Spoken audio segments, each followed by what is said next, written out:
The Cartoonist by Betsy Byars. Read by Kerry Shale.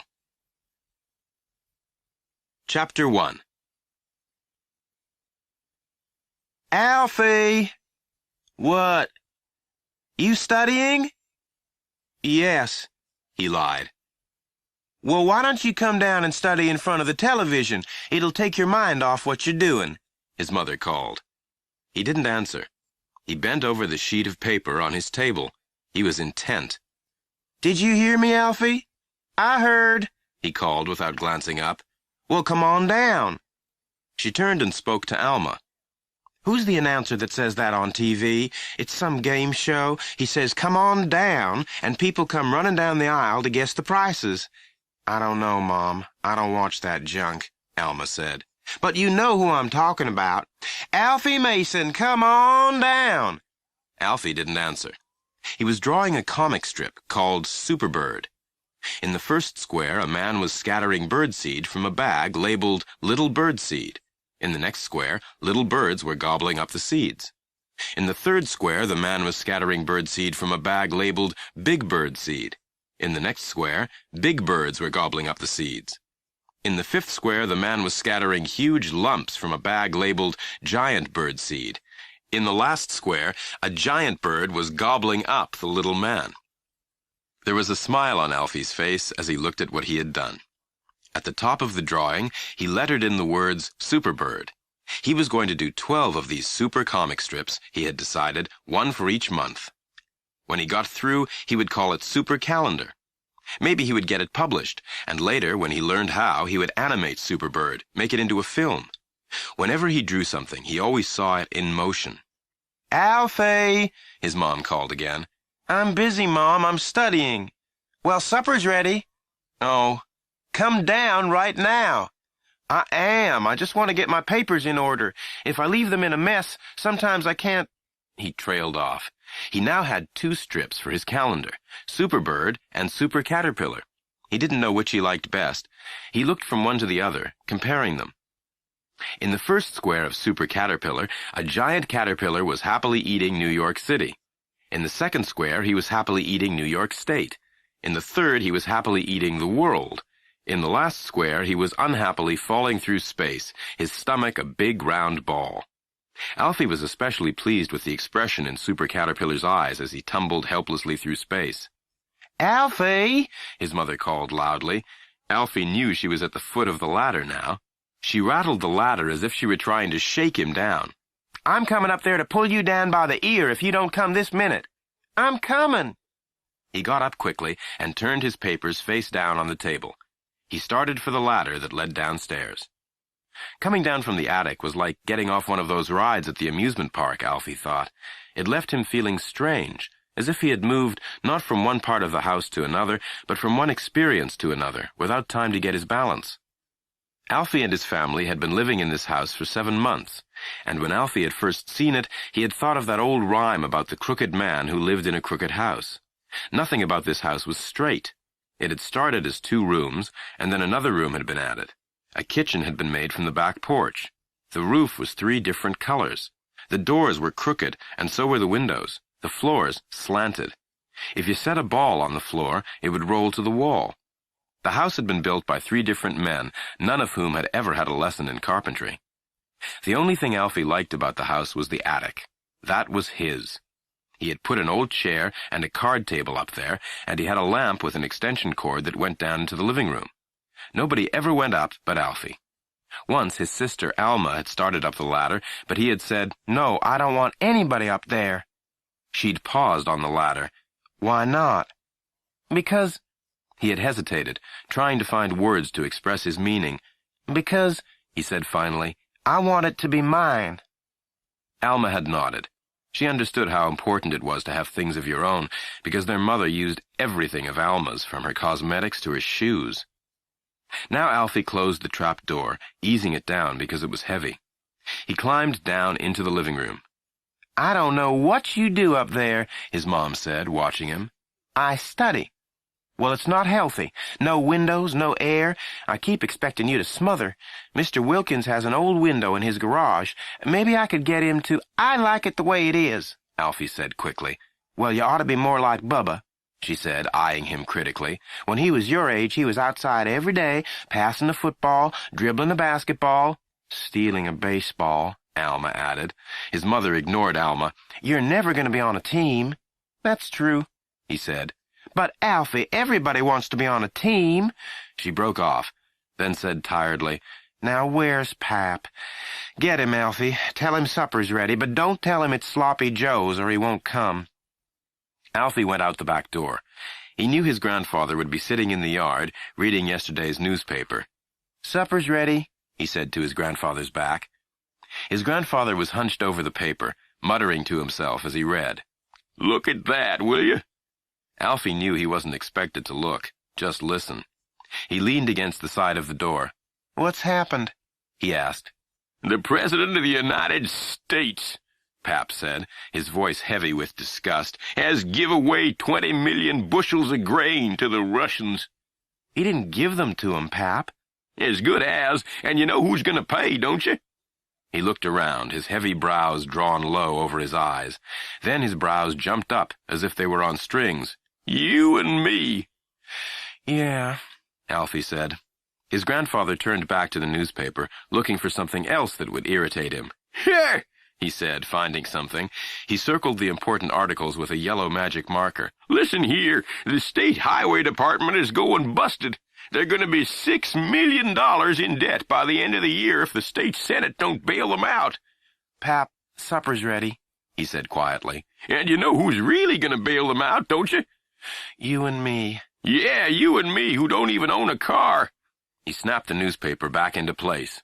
Yeah, I built me a car when I wasn't much older than you. Did I ever tell you about it? Yes. Stole all the parts. It never cost me a cent. It wouldn't run, though. I had one ride in it, best car ride I ever had. My brothers pushed me down the road in it, see, hoping it would start up when it got rolling. We lived at the top of a steep hill in those days, and it got rolling all right. Oh, did it roll! It didn't start, though.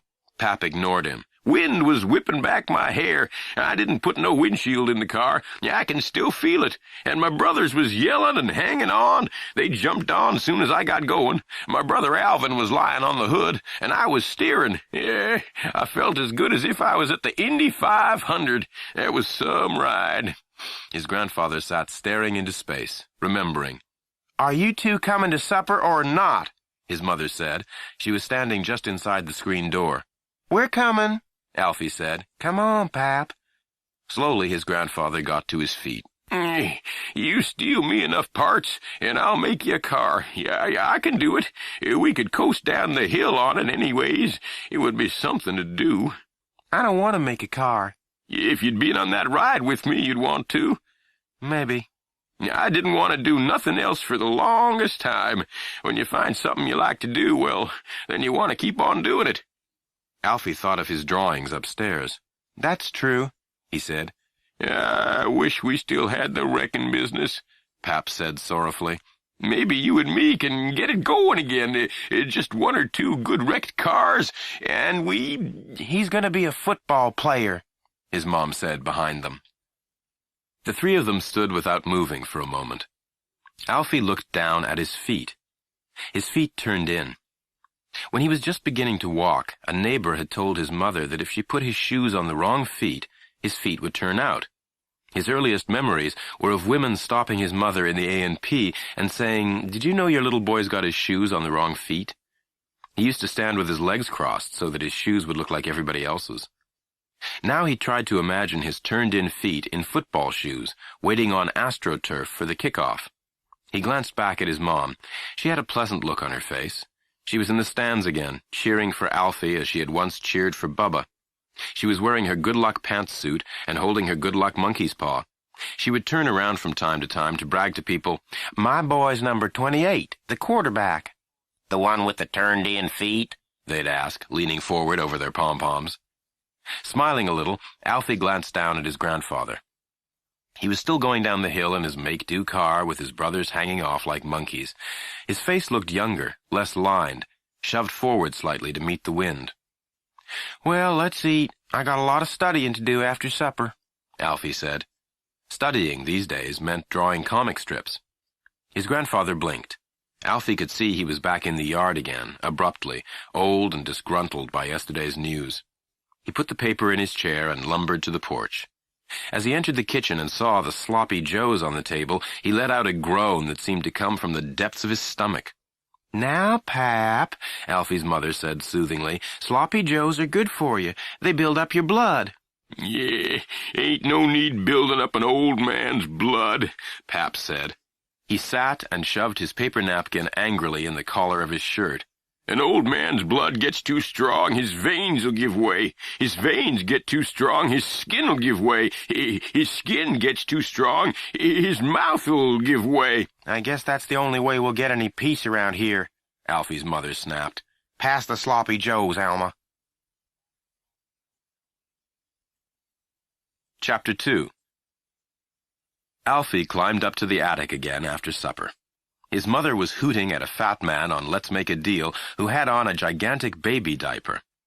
"And look, he's got a pacifier and everything. Come look at this fool, Alma." "Oh, Mom, those people are disgusting. Pap, you want to see something funny?" Pap didn't answer. He was making his way to the back fence, where he hoped to talk politics with his neighbor, W.C. Spivey. This was a nightly occurrence in good weather.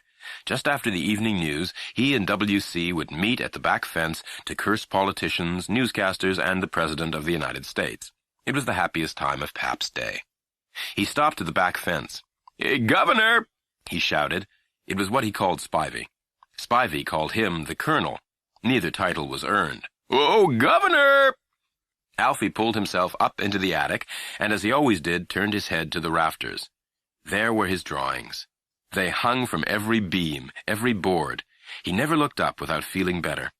No matter how low he was, looking up at his drawings always made his spirits rise. He eased into his chair and turned over his papers. He looked at Super Caterpillar and Super Bird to see if they were as good as he remembered. He smiled. They were. He leaned Super Bird against a jar of pencils so he could glance at it as he worked. He took a fresh sheet of paper and started on another super strip. He had it all planned.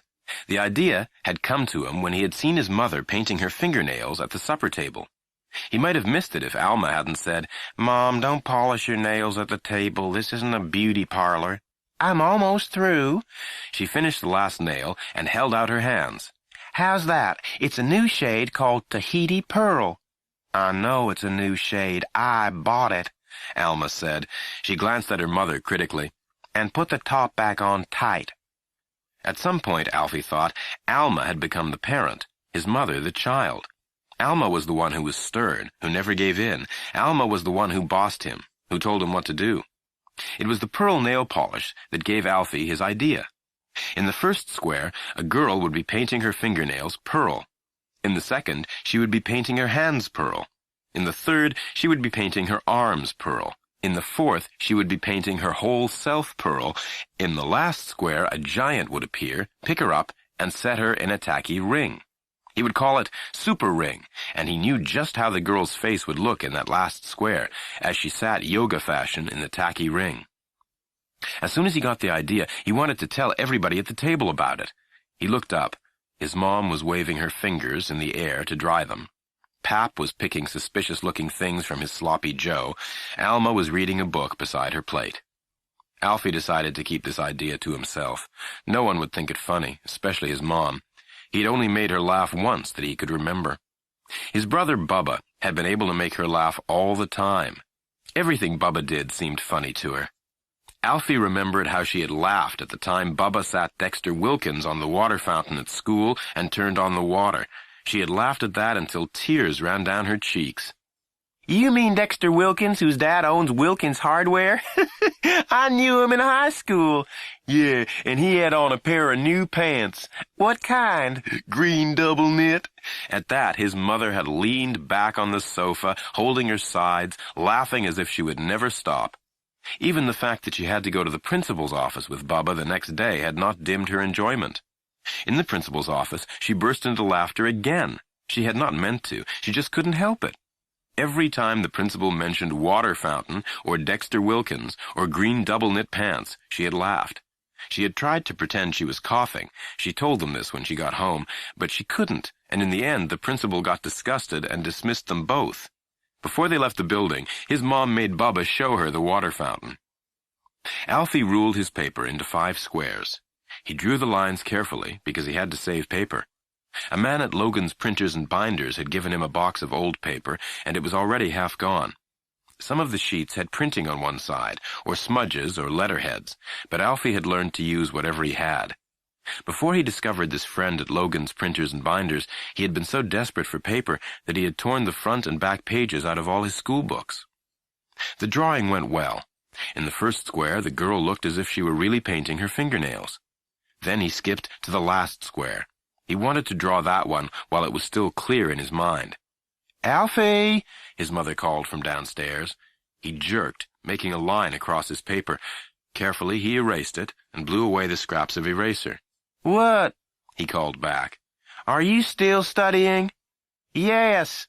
"Well, come on down and keep Pap and me company." "I will in a minute." He bent back over his work. His pale, straight hair fell over his forehead. He sketched in the giant, looked at what he had drawn, and erased it. The card table wobbled every time he erased. He wiped the scraps away. He tried again, erased that.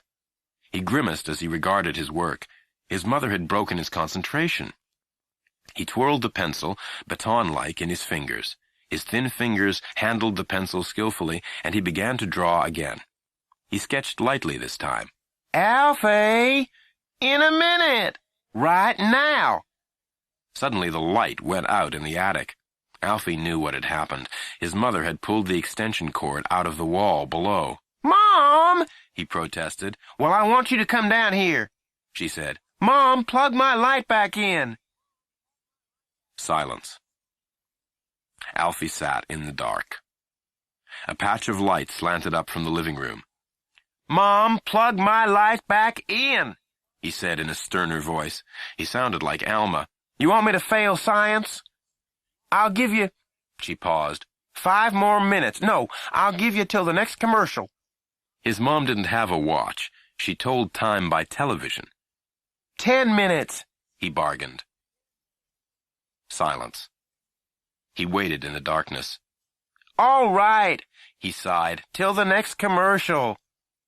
The light went on, and Alfie began to draw with renewed intensity, but he was in a hurry now, trying to finish before the next commercial, and when he tried too hard, he never did anything right. He drew the giant's face. It looked distorted. The giant's nose looked like a 3-leaf clover. He erased it. The last square was getting a gray, used look. "I'll have to do this whole thing over," he muttered. Below, he heard the strains of a Diet Pepsi commercial. Abruptly, his mom turned the volume up so he couldn't miss it. The lights in the attic went off and on, off and on. "I'm coming," he said. He turned his paper face down on the table. He got up. To lift his spirits, he held Superbird to the light and looked at it one more time. Then he glanced up at the ceiling where his drawings hung. He began to climb down the ladder. "Well, it's about time," his mother said. She turned down the television. "And I hope you're going to be better company than Pap." She crossed to the overstuffed sofa and sat. Pap was sitting in a straight-backed chair. He looked and was unhappy. He had not been able to discuss politics with the governor because the governor's wife, Bina, had a sinus headache. He sighed with discontent and indigestion. He said, "TV's not as good as radio used to be." Alfie sat down on the sofa by his mom. The springs were broken, and Alfie got the bad cushion. He sank deep. He didn't glance at his grandfather because he knew what was coming, and he didn't want to encourage it by appearing interested. Pap said, "Yeah, I was on the radio one time. Did I ever tell you about it?" "Only 150,000 times," Alfie's mother snapped. Pap went on as if she had not spoken. "It was the Major Bowes Amateur Hour. I did 11 bird calls and ended up whistling 'Listen to the Mockingbird.' I got more applause than anybody." "Why didn't you win then?" Alfie asked in spite of himself. "Because a little girl that looked like Shirley Temple did a toe tap to God Bless America." "Oh." "Her relatives sent in more than 2,000 cards and letters. If it hadn't been for her, I would have won, either me or the boy that played Lady of Spain on the accordion." Alfie glanced at his grandfather, then back at the television. That was the story of his family's life, he thought. Almost winning the amateur hour, Bubba almost getting a football scholarship to WVU, his mom almost getting the job at Moore's jewelry store. Alfie wanted to be different. He wanted to be more than almost. Let me see if I can still remember some of my bird calls, Pap said thoughtfully.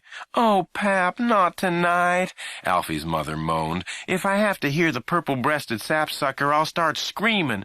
Yeah, all right then. Which one do you want to hear? None of them. I'm trying to watch Dr. Welby, all right? Yeah, how about the bobolink? That was always your favorite when you was a girl. How about the loon? At least that would be appropriate, she said. Well, here's the bobolink for anyone who wants to listen. Pap, have mercy. You know whistling sets my teeth on edge. She put her hands over her ears, but carefully, so as not to disturb her hairdo. Unconcerned, Pap whistled the bobolink call. He ended, paused, and said, Wait a minute, let me try that again. I'm getting rusty. Haven't done my calls in a good while. In a good while? Pap, you did them last night. We sat right in this room and had our television disrupted for 45 minutes while you whistled your head off. Isn't that right, Alfie? She patted her hair. It was a new shade, golden wheat, and she was proud of it. Yes. Well, let me do just one more to make sure I remember. How about the whippoorwill? Pap! As the call filled the small, crooked room, Alfie's mom got up and crossed to the television. She turned the volume up loud. Then she came back and flopped angrily on the sofa. The springs protested.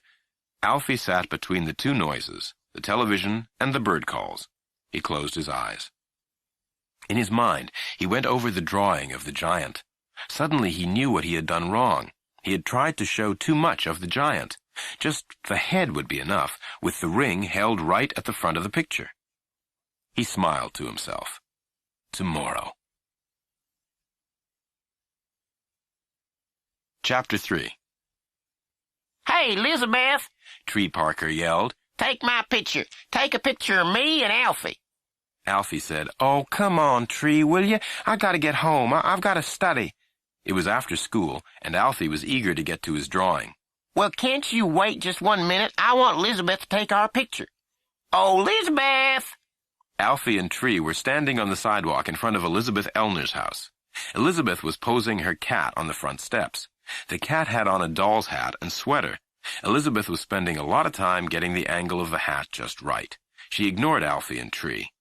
All right, Elizabeth, we're going to leave, Tree warned. This is your last chance to take our pictures. Tree loved to have his picture taken. The people he envied most in the world were the people at football games who managed to jump up in front of the TV camera and wave. Elizabeth stepped back and took a long, critical look at the cat. Now, don't you move, she warned. She looked through the lens of the camera and got the cat in focus. Watch this, Tree whispered to Alfie. He began sneaking up the front path. Tree had got his nickname in 2nd grade when he had taken the part of a weeping willow in an ecology play. Not until the class saw him standing there, wrapped in brown paper, artificial leaves in his hair, did they realize how much like a tree he was. Now no one, not even the teacher, called him anything else. Slowly, his long arms and legs angling out, glancing back to see if Alfie was watching, Tree moved closer to Elizabeth and the cat. Apparently unaware, Elizabeth said, Because if this picture comes out, I'm going to enter it in the Purina Cat Contest. Tree slipped closer to the steps. Then, just as Elizabeth was ready to snap the picture, he jumped forward, arms out, and said, Scat! He was like a bundle of sticks in motion. The startled cat jumped to the sidewalk and disappeared in the bushes. Elizabeth spun round. Her face was red. Now look what you done, Tree. If that cat snags my sister's good doll's sweater, you're going to get it. Oh, am I scared? Tree said. His limbs trembled. I mean it, Tree Parker. Come on, Tree, Alfie said. I've got to get home. Elizabeth advanced. If that cat comes back without his outfit, my sister only let me use it because I promised nothing would happen to it, and if he comes home without it, Tree, what you gonna do? Let's go, Alfie said. Well, I want to find out what she's gonna do. What you gonna do, Elizabeth? Just wait and see. Come on! Alfie grabbed Tree by the sleeve and pulled him away. Reluctantly, Tree began to walk down the sidewalk. I wouldn't let her take my picture now if she got down on her knees and begged, he said. He spun around. You're not taking my picture now, Elizabeth, he said. Then quit posing, She called back. I wasn't posing. Alfie, you saw me. Was I posing? No, Alfie lied. Anyway, why didn't you help me? You never want to do anything anymore. she wasn't going to take your picture, Tree. I know, but if you'd have helped, we could have got the camera away from her and taken pictures of each other and of her trying to get the camera away from us. It would have been fun. Listen, let's go back and I'll distract her while you grab the... I've got to get home, Alfie said. I know, you've got to study. The way he said the word showed what he thought of studying. If you want my opinion, you'd do better not to study so much. Look at me. I never study, and I get all A's and B's. He broke off and turned to Alfie, smiling. Hey, did I ever tell you about Elizabeth in kindergarten? Tell me while we walk. You'll love this, Alfie. Her mom sends her to this special kindergarten, see, so she could get into first grade early. Her birthday's in February.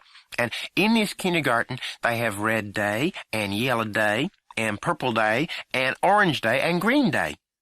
And on Red Day, Alfie, you get red Kool-Aid and red stars for good work. On Yellow Days, it's yellow Kool-Aid and yellow stars. So, Elizabeth takes this test, see, to find out if she's ready for first grade, and the first question they ask is to name the days of the week. Elizabeth knows that. It's the one thing she's really sure of. The days of the week, she says. You know how important her voice gets when she knows the answer. The days of the week, she says, are red, yellow, purple, orange, and green. That's why she flunked the test, Alfie, and ended up in our grade. That's why... Hey, let's double back and ask her what day it is. I'll say, I gotta go, Tree. This is my corner. oh, all right. Come up later if you get through with your studying. They parted, and Alfie walked towards his house. The house looked even stranger from a distance. A house made without a plan. Alfie liked the idea. 3 men started building a house. You two start at those corners. I'll start over here. They'd begin. They'd hammer and saw and raise beams and lay bricks, and when they finally met in the center, they'd step back to admire their work. Their mouths would fall open in surprise. Hey, are we building the same house? I'm working on the Mason house. I'm on the Kovac job. Well, I'm doing the new Pizza Hut. They'd consult their blueprints. No wonder it looks so weird, they'd say, and leave, dragging their tools behind them. If that don't beat all. It would make a nice animated cartoon, Alfie thought. Someday he'd do it. He glanced down at his turned-in feet. His shoes were eating his socks as he walked. He had once said he could make a cartoon about anything. Life was very close to cartoons, he had said, whether you liked it or not. That's why they were funny. Cartoons took life and sifted out the beauty, the sweetness, the fleeting moments of glory, and left you as you really were. He could do a cartoon about himself, he thought, about his turned-in feet. That was the stuff of cartoons. No beauty or sweetness, no moments of glory in turned-in feet. In the first scene, he'd be walking down the sidewalk with his turned-in feet, and he'd meet a man with regular feet. The man would say, "Turn those feet out, son." In the next scene, he'd meet a woman. She'd say, Better turn those feet out, sonny. in the next scene, he'd meet a group of children.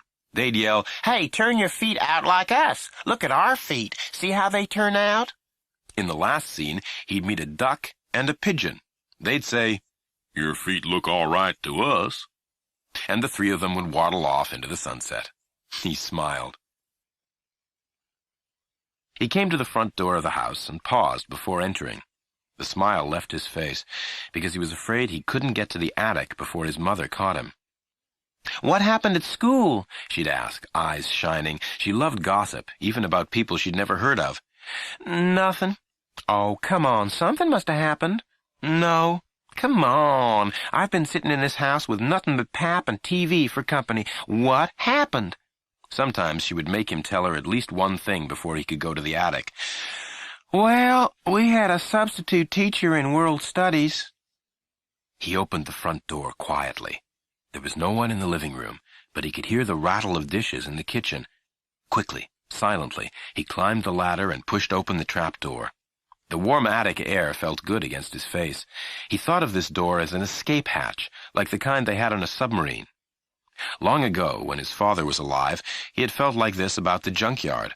His father, starting from nothing, had built up a wrecking business. He called himself the Wreck King of West Virginia. His junkyard covered 7 acres.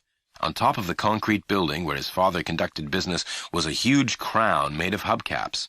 To Alfie, the junkyard had been as good as Disneyland. Car after car, some brand new, some rusted and old, an ocean of cars that would never move again.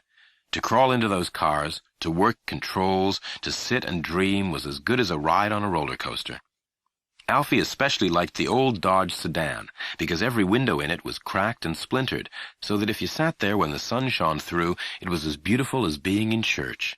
And the Chrysler Imperial, its windows had a smoky distortion, so that beyond, figures seemed to float through the junkyard like spirits through the cemetery. His last memory of the junkyard still hurt him. It was the day the yard was sold at auction.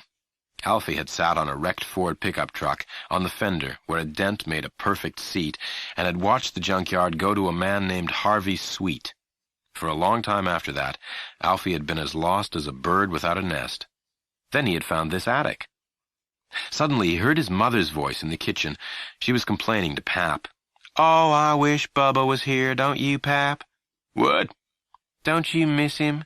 Who? Pap, put down that paper. Alfie heard her crumple it. I'm talking about Bubba. Now, don't you miss Bubba? No. Well, don't you ever miss anything? She asked in exasperation. He took the question seriously. I miss the junkyard, he said after a moment. Slowly, Alfie let the trap door close. He knew what Pap meant about missing the junkyard. It was possible to miss a place more than a person, if the place was where you felt at home. And Pap had been more at home sitting on an old Coca-Cola crate in the shade of the hubcap crown than he had ever felt in his chair in front of the television. He also understood why Pap did not miss Bubba.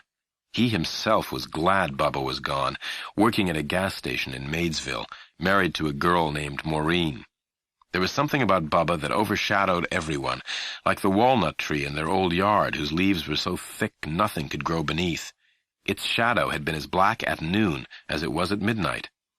Well, I do miss him, his mother said loudly below. She had come into the living room and was standing right below the trap door. Something was always happening when Bubba was here. It was like all the life and all the fun went into Bubba. And the other children, well... Alfie wished suddenly there was an easy way to close the ears. He could hear too much in the attic. You could shut your eyes, he thought, block out everything you didn't want to see, but the ears... Alfie sat down quietly at his table. He did not turn on the lamp. A little light filtered in through the slits in the eaves, a soft, dusty light, like in very old paintings. Oh, I'm going out, his mother said below. Where to? Out! Well, if you're going to the beer hall, wait for me. You got any money, Pap? She sneered. They don't take food stamps. Yeah, they take Social Security money, don't they? The government ain't made a law about how we spend that, have they? Alfie heard the front door close. He reached out and turned on the light. He looked up at his cartoons, his comic strips, his drawings. With one hand he reached for a pencil, with the other a fresh sheet of paper.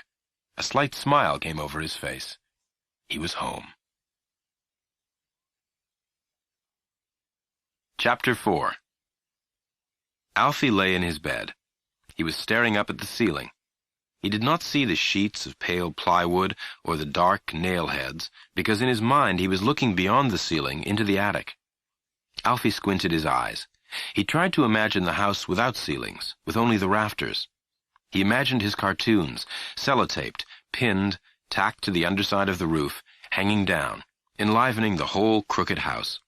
He imagined people dropping by the house to look up at his drawings the way they went into the Sistine Chapel to see Michelangelo's. Someday, the attic would be famous. This is where he began his cartoons, they'd say. There would be people filing through, climbing, one by one, up the ladder to the attic. There would be a souvenir stand where copies of his comic strips could be bought, and machines where his cartoons could be viewed for a quarter. He shifted and sighed. He was restless. He could not fall asleep. He knew this was because of the comic strip he had drawn after supper. He had been so pleased with it that he had taken it down to show his mother. What's this? Squinting, she had turned it first one way and then another, as if it were a modern painting. Like that, he had said, putting it right. He looked over her shoulder with a pleased, expectant smile. It was the strip about his turned-in feet, and she would have to laugh at that. When he was little, she had laughed about his feet all the time and called him duck and pigeon. For the first time, he had felt secure about pleasing her. What is this thing? It's a comic strip. I drew it. She held it at a distance to see it better. It's about me, he went on. Don't you see the feet? What feet? Turn up the light, Pap.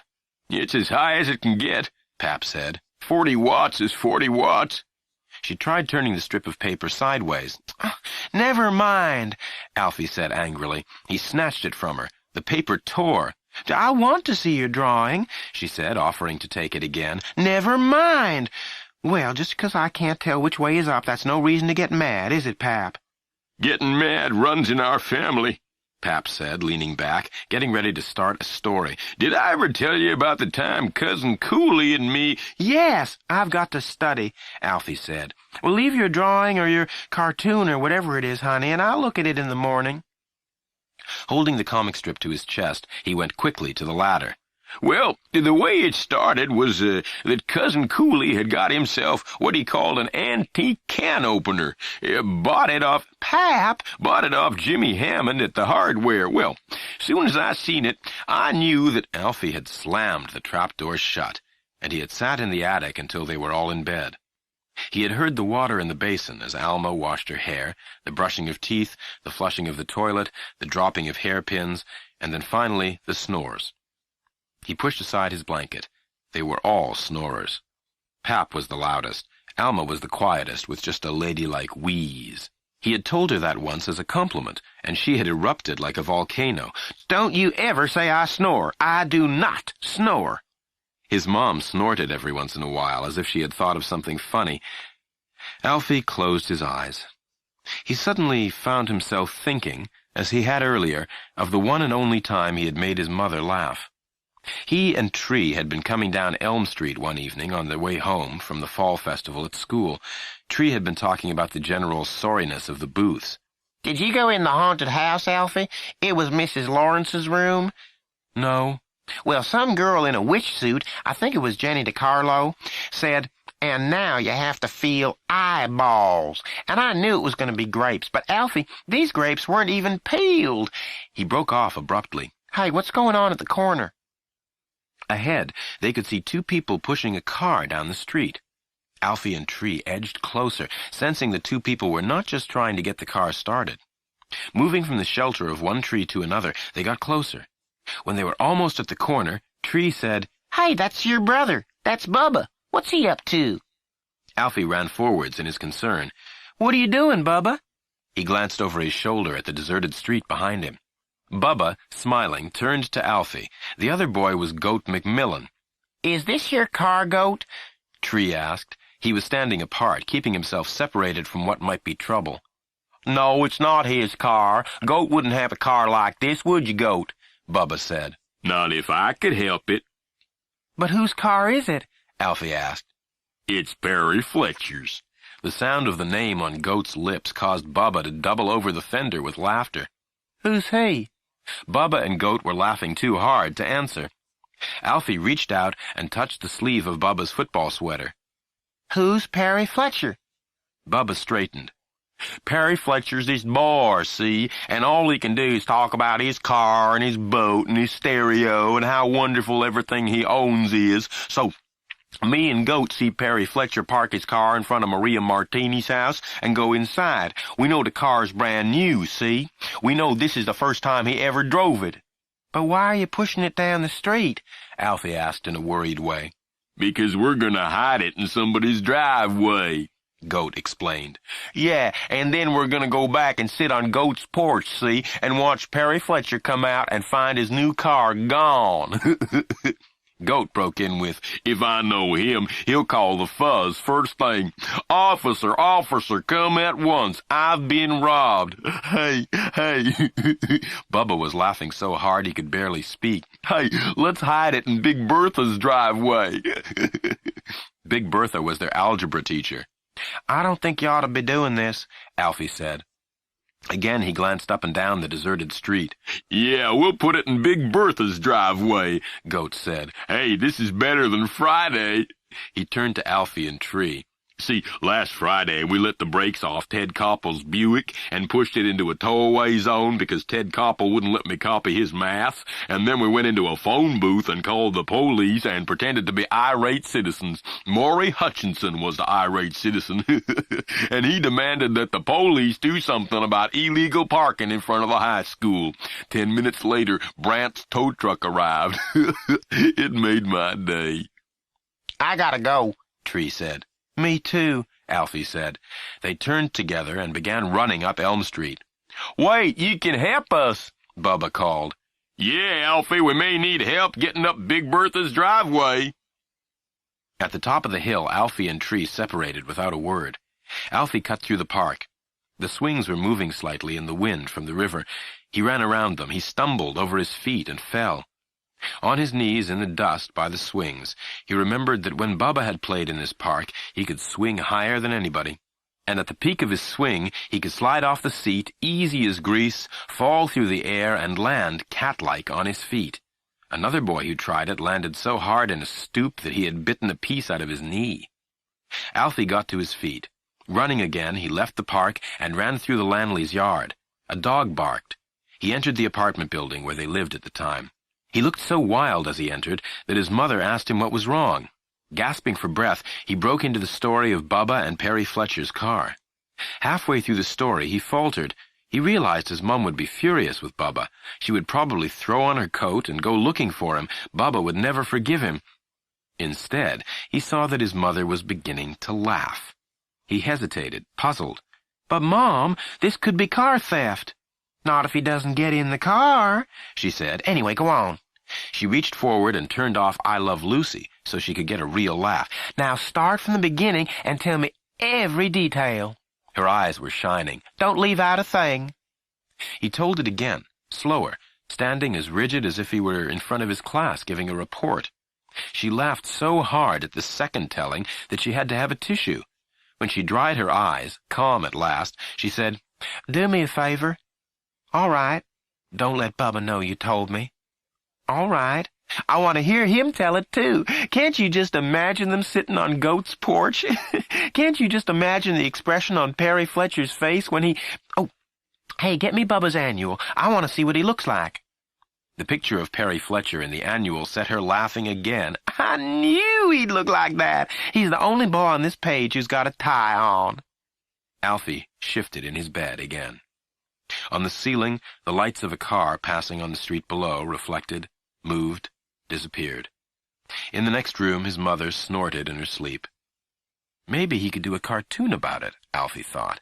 That was what artists were supposed to do, turn life's painful experiences into art. He imagined two boys pushing a car down the street. It was too real.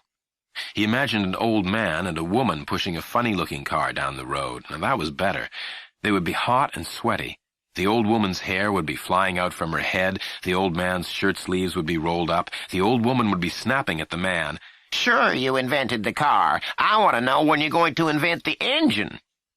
Maybe his mother would laugh at that, but he didn't think so.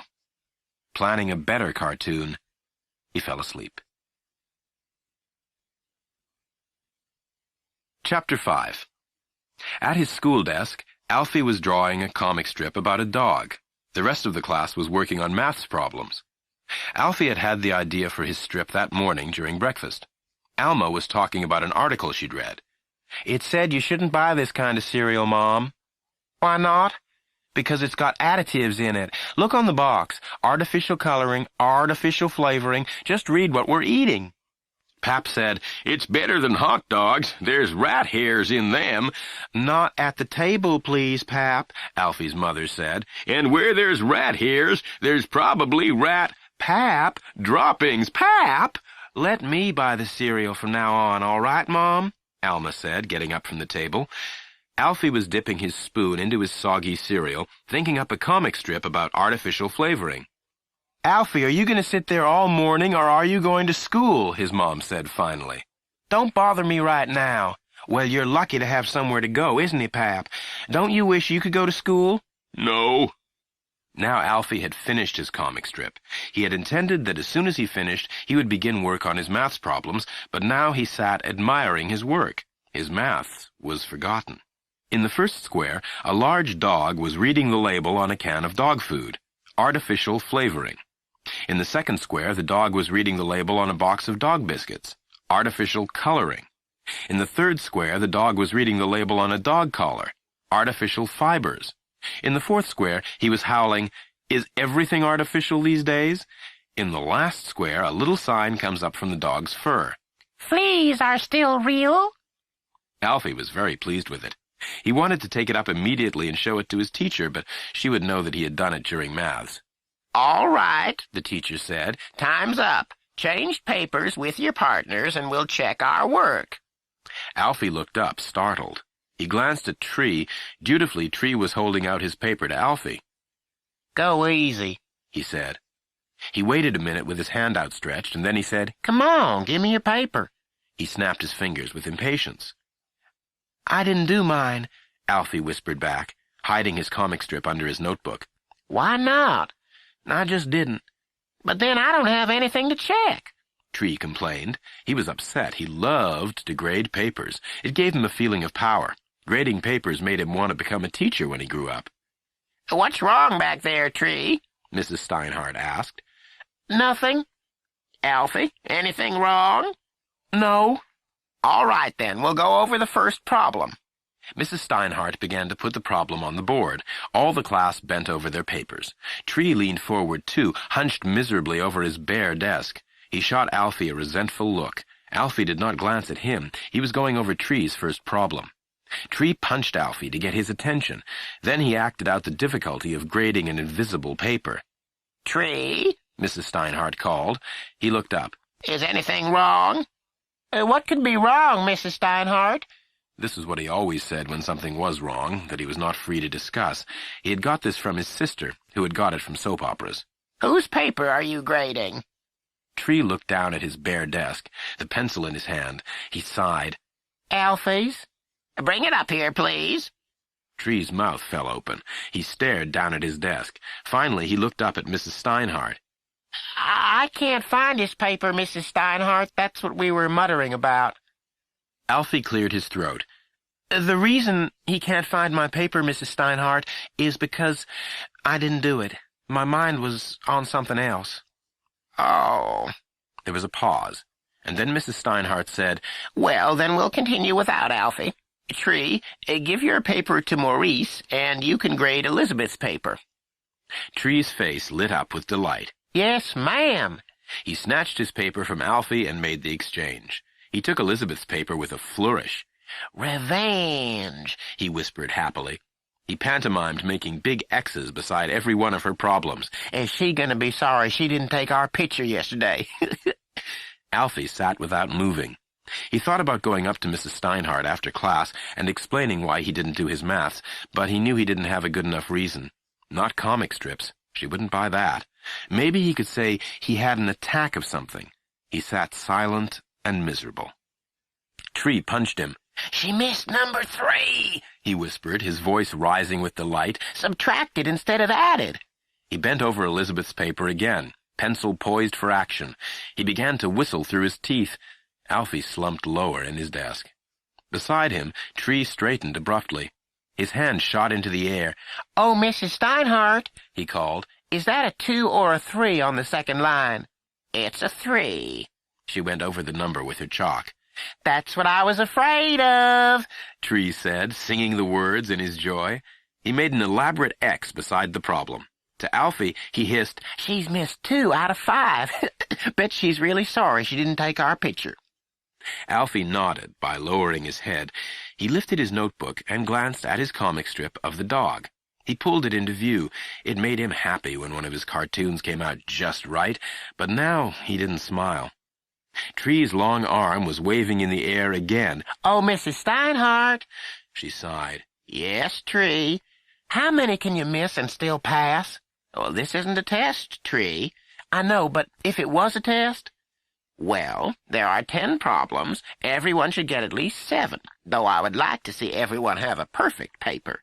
Too late for everyone to get a perfect paper, Mrs. Steinhardt, Tree said cheerfully. Tree nudged Alfie. If she misses one more, she's...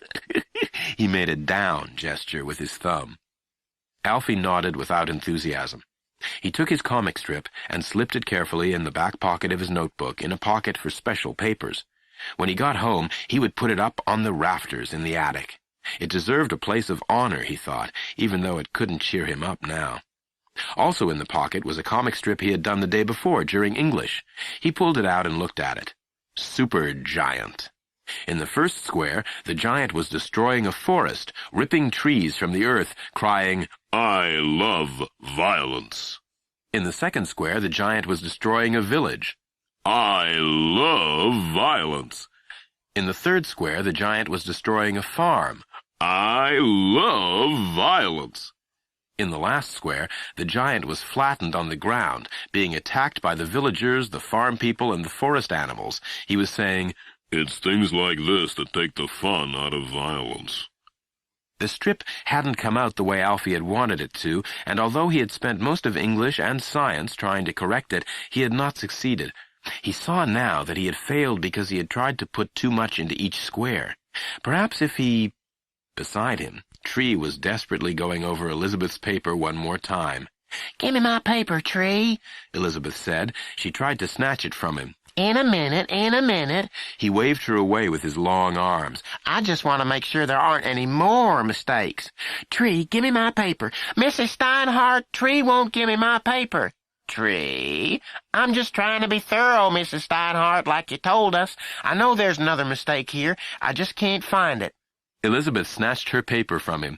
"I'm rechecking this whole thing, Tree, and you better not have made any mistakes either." "Me? Make mistakes?" Tree said. He looked as lofty as if he were in the forest, glancing down at a mere sapling. He took his own paper from Maurice. He fell silent. "By the way, how many did you miss, Tree?" Elizabeth asked scornfully. Tree didn't answer. "All right, class," Mrs. Steinhardt said. "Pass the papers to the front of the room. And, Alfie, I want to see you after school for a few minutes." Alfie closed his notebook. He shook his hair out of his eyes. "Yes'm," he said. Chapter 6. "What did she want?" Tree asked. He had been waiting for Alfie. He was leaning against the lone school-ground tree, his foot propped on a root. He seemed part of a landscape. "Nothing," Alfie said. A line of boys and girls were waiting to board the school bus. One of the boys called, "What did she do to you, Alfie?" "Nothing." He kept walking. All the grass had been worn off the schoolyard, and the dirt was packed as hard as concrete. Tree fell into step with Alfie. "What did she want?" "If you must know, "I must." she wanted to tell me I'm flunking maths. "That's supposed to be news?" Also, she wants a conference with my mom." "She must not know your mom."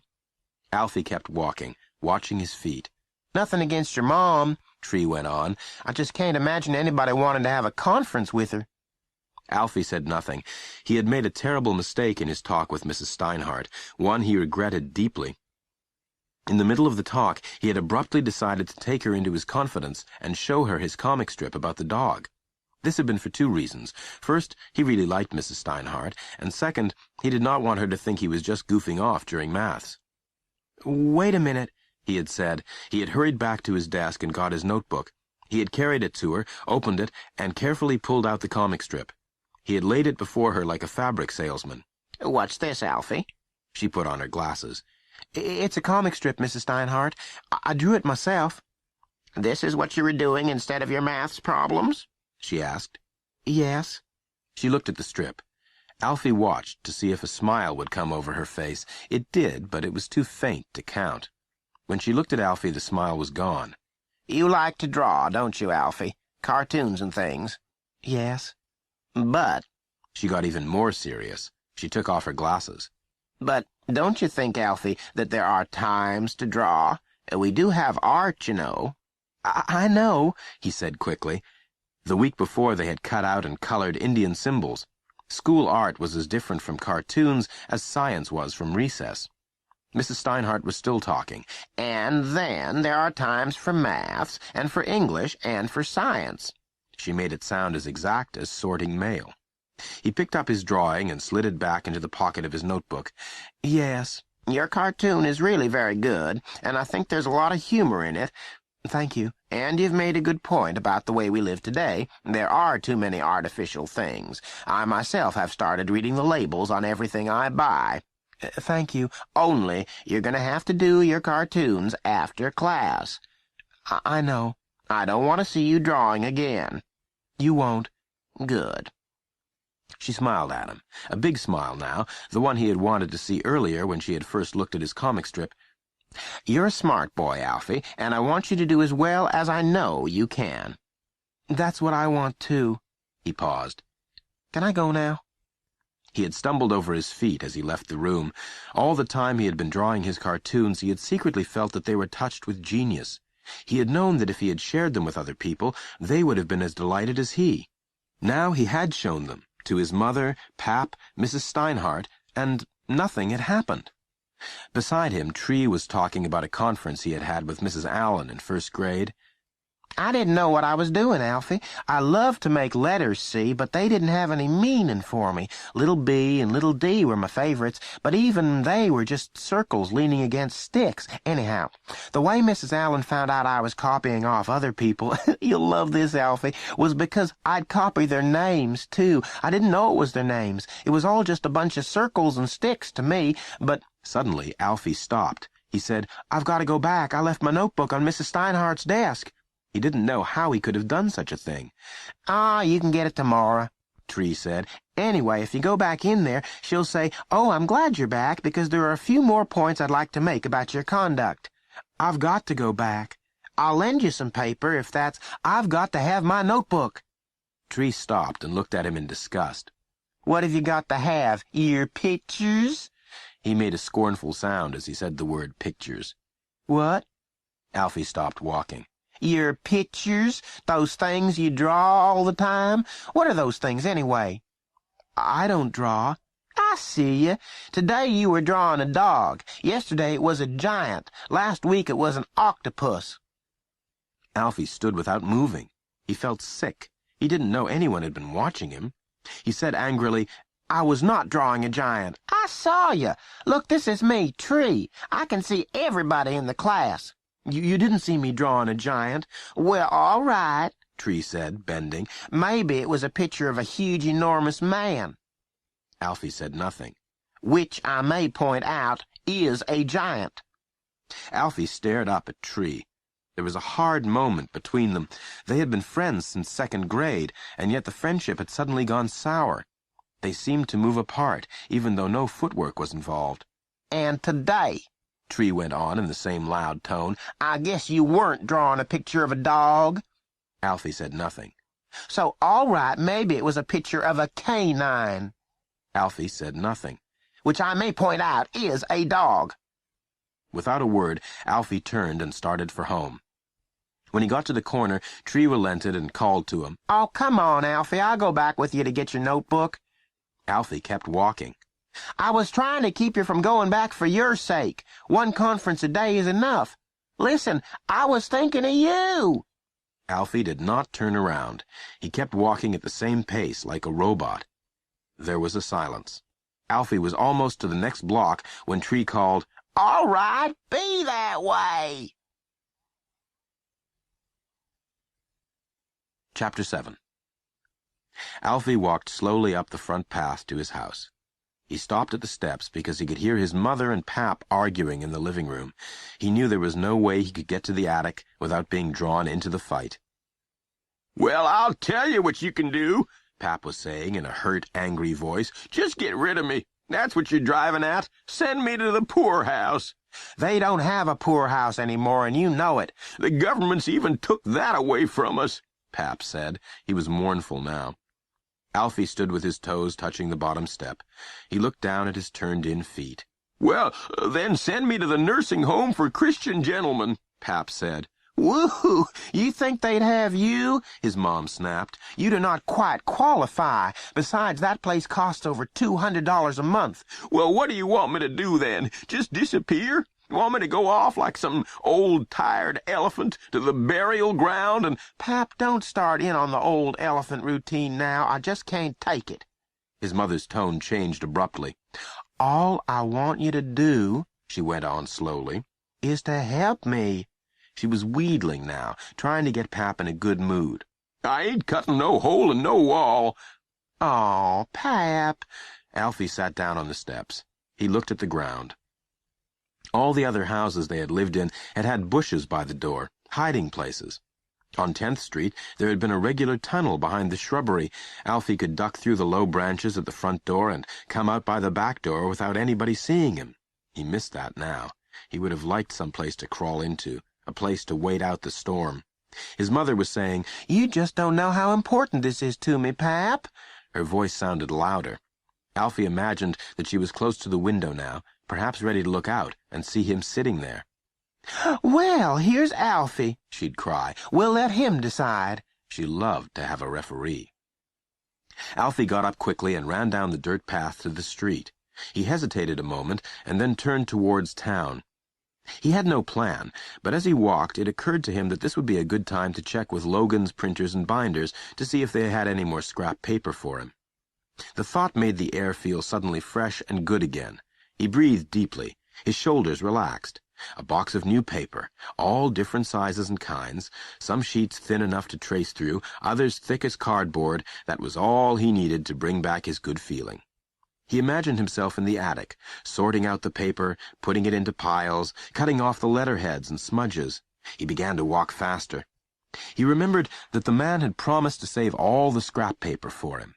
By now there was probably a mountain of it. He imagined himself falling into the mountain of paper the way farm people fell into haystacks.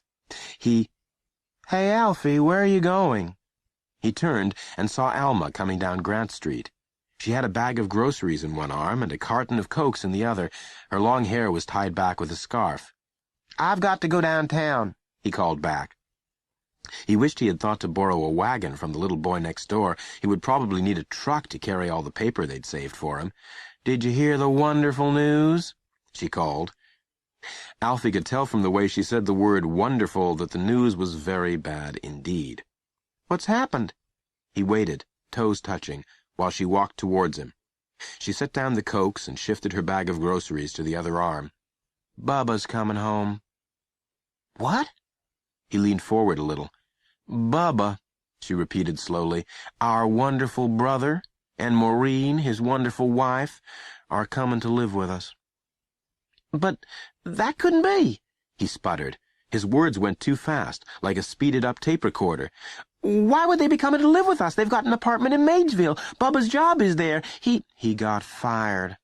But how could that happen? What's going on? I thought the man at the gas station really liked Bubba. That's what Mom said. She said the man wanted Bubba to be like a son to him. She said he was going to let Bubba buy into the station. She said Bubba might even inherit the station when the man died.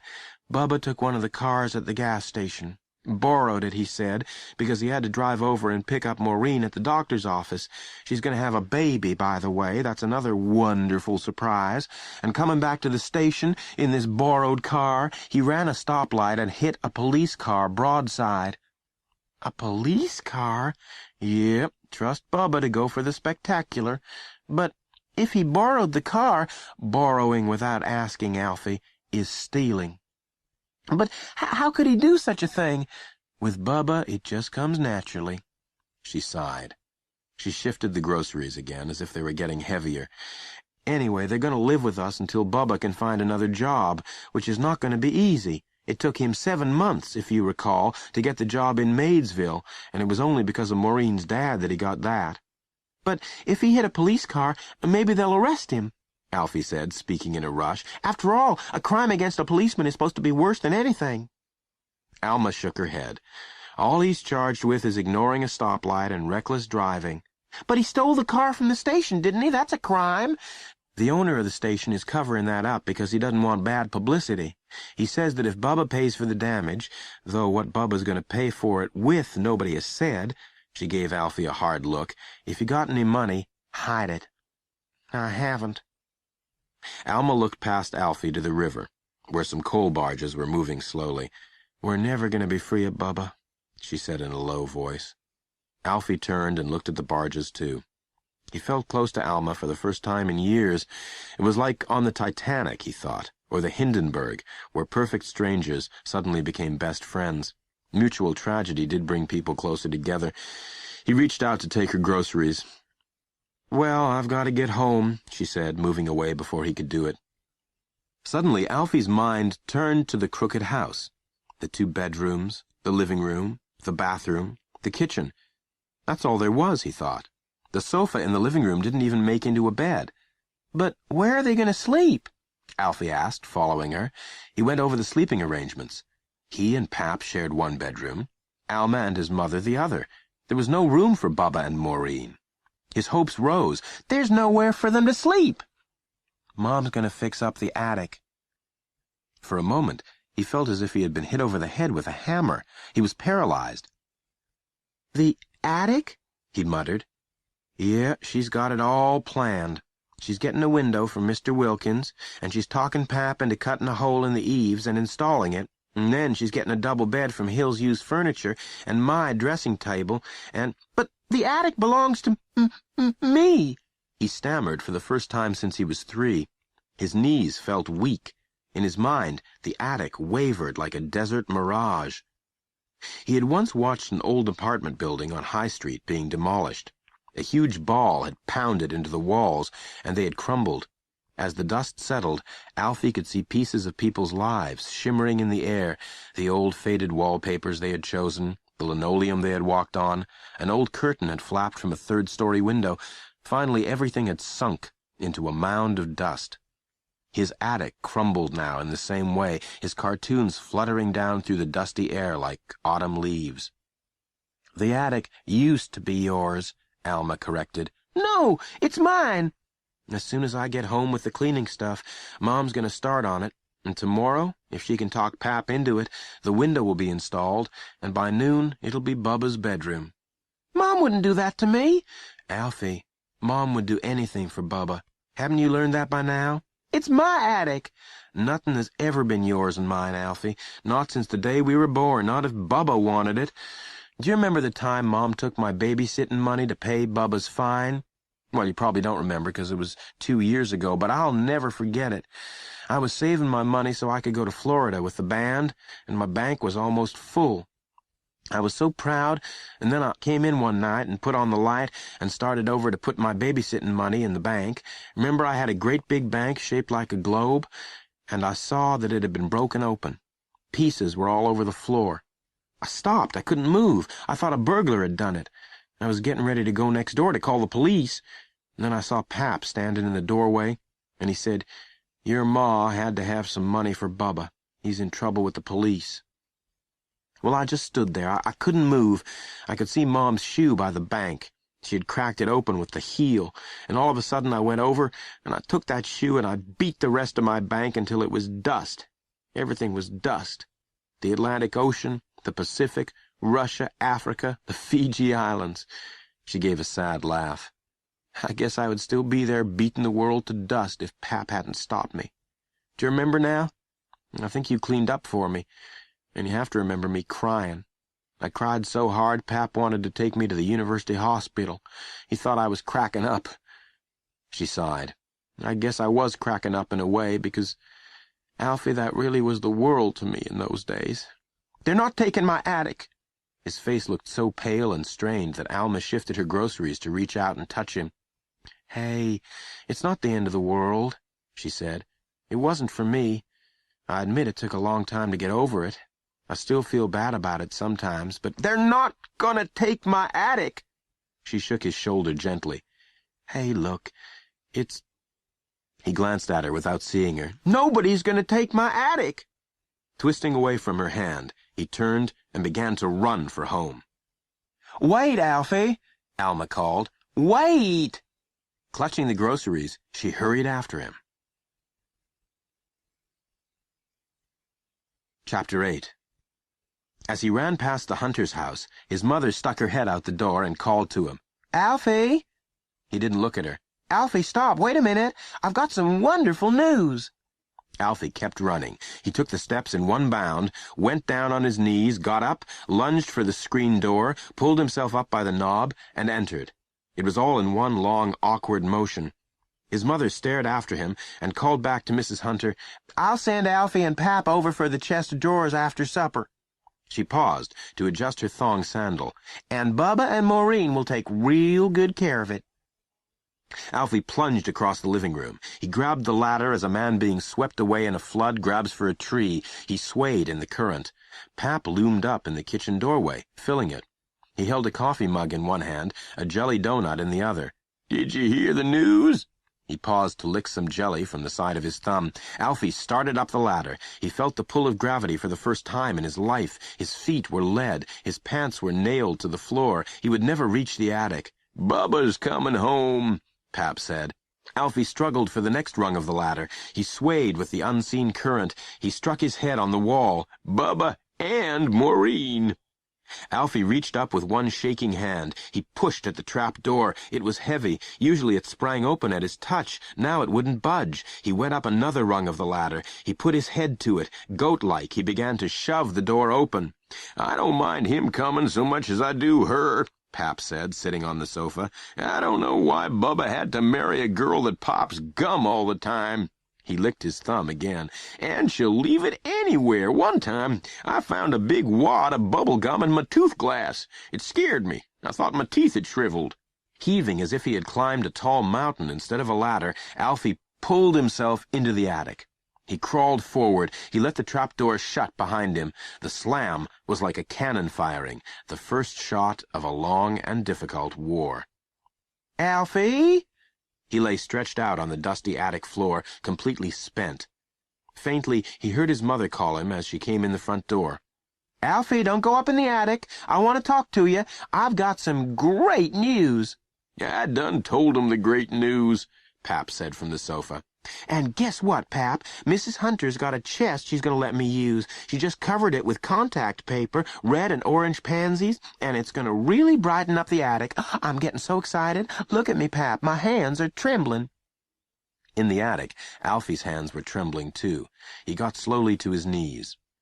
When he had first started doing his cartoons in the attic, he had worked out a way of locking the trap door so nobody could come up and catch him unaware. Now he took the board and slipped it over the trap door and under the floorboards on either side. "Alfie, what are you doing up there?" his mother called. "Come on down. I want to talk to you." She said to Pap, "Is there any coffee left?" She went into the kitchen. On his knees, Alfie stared blankly at the trap door. The board was in place now. No one could open it. He heard his mother walk back into the living room. "Alfie, do you hear me? Listen, Bubba and Maureen are coming home. They called this morning. It's going to be like old times around here. We're going to make a little apartment up there in the attic."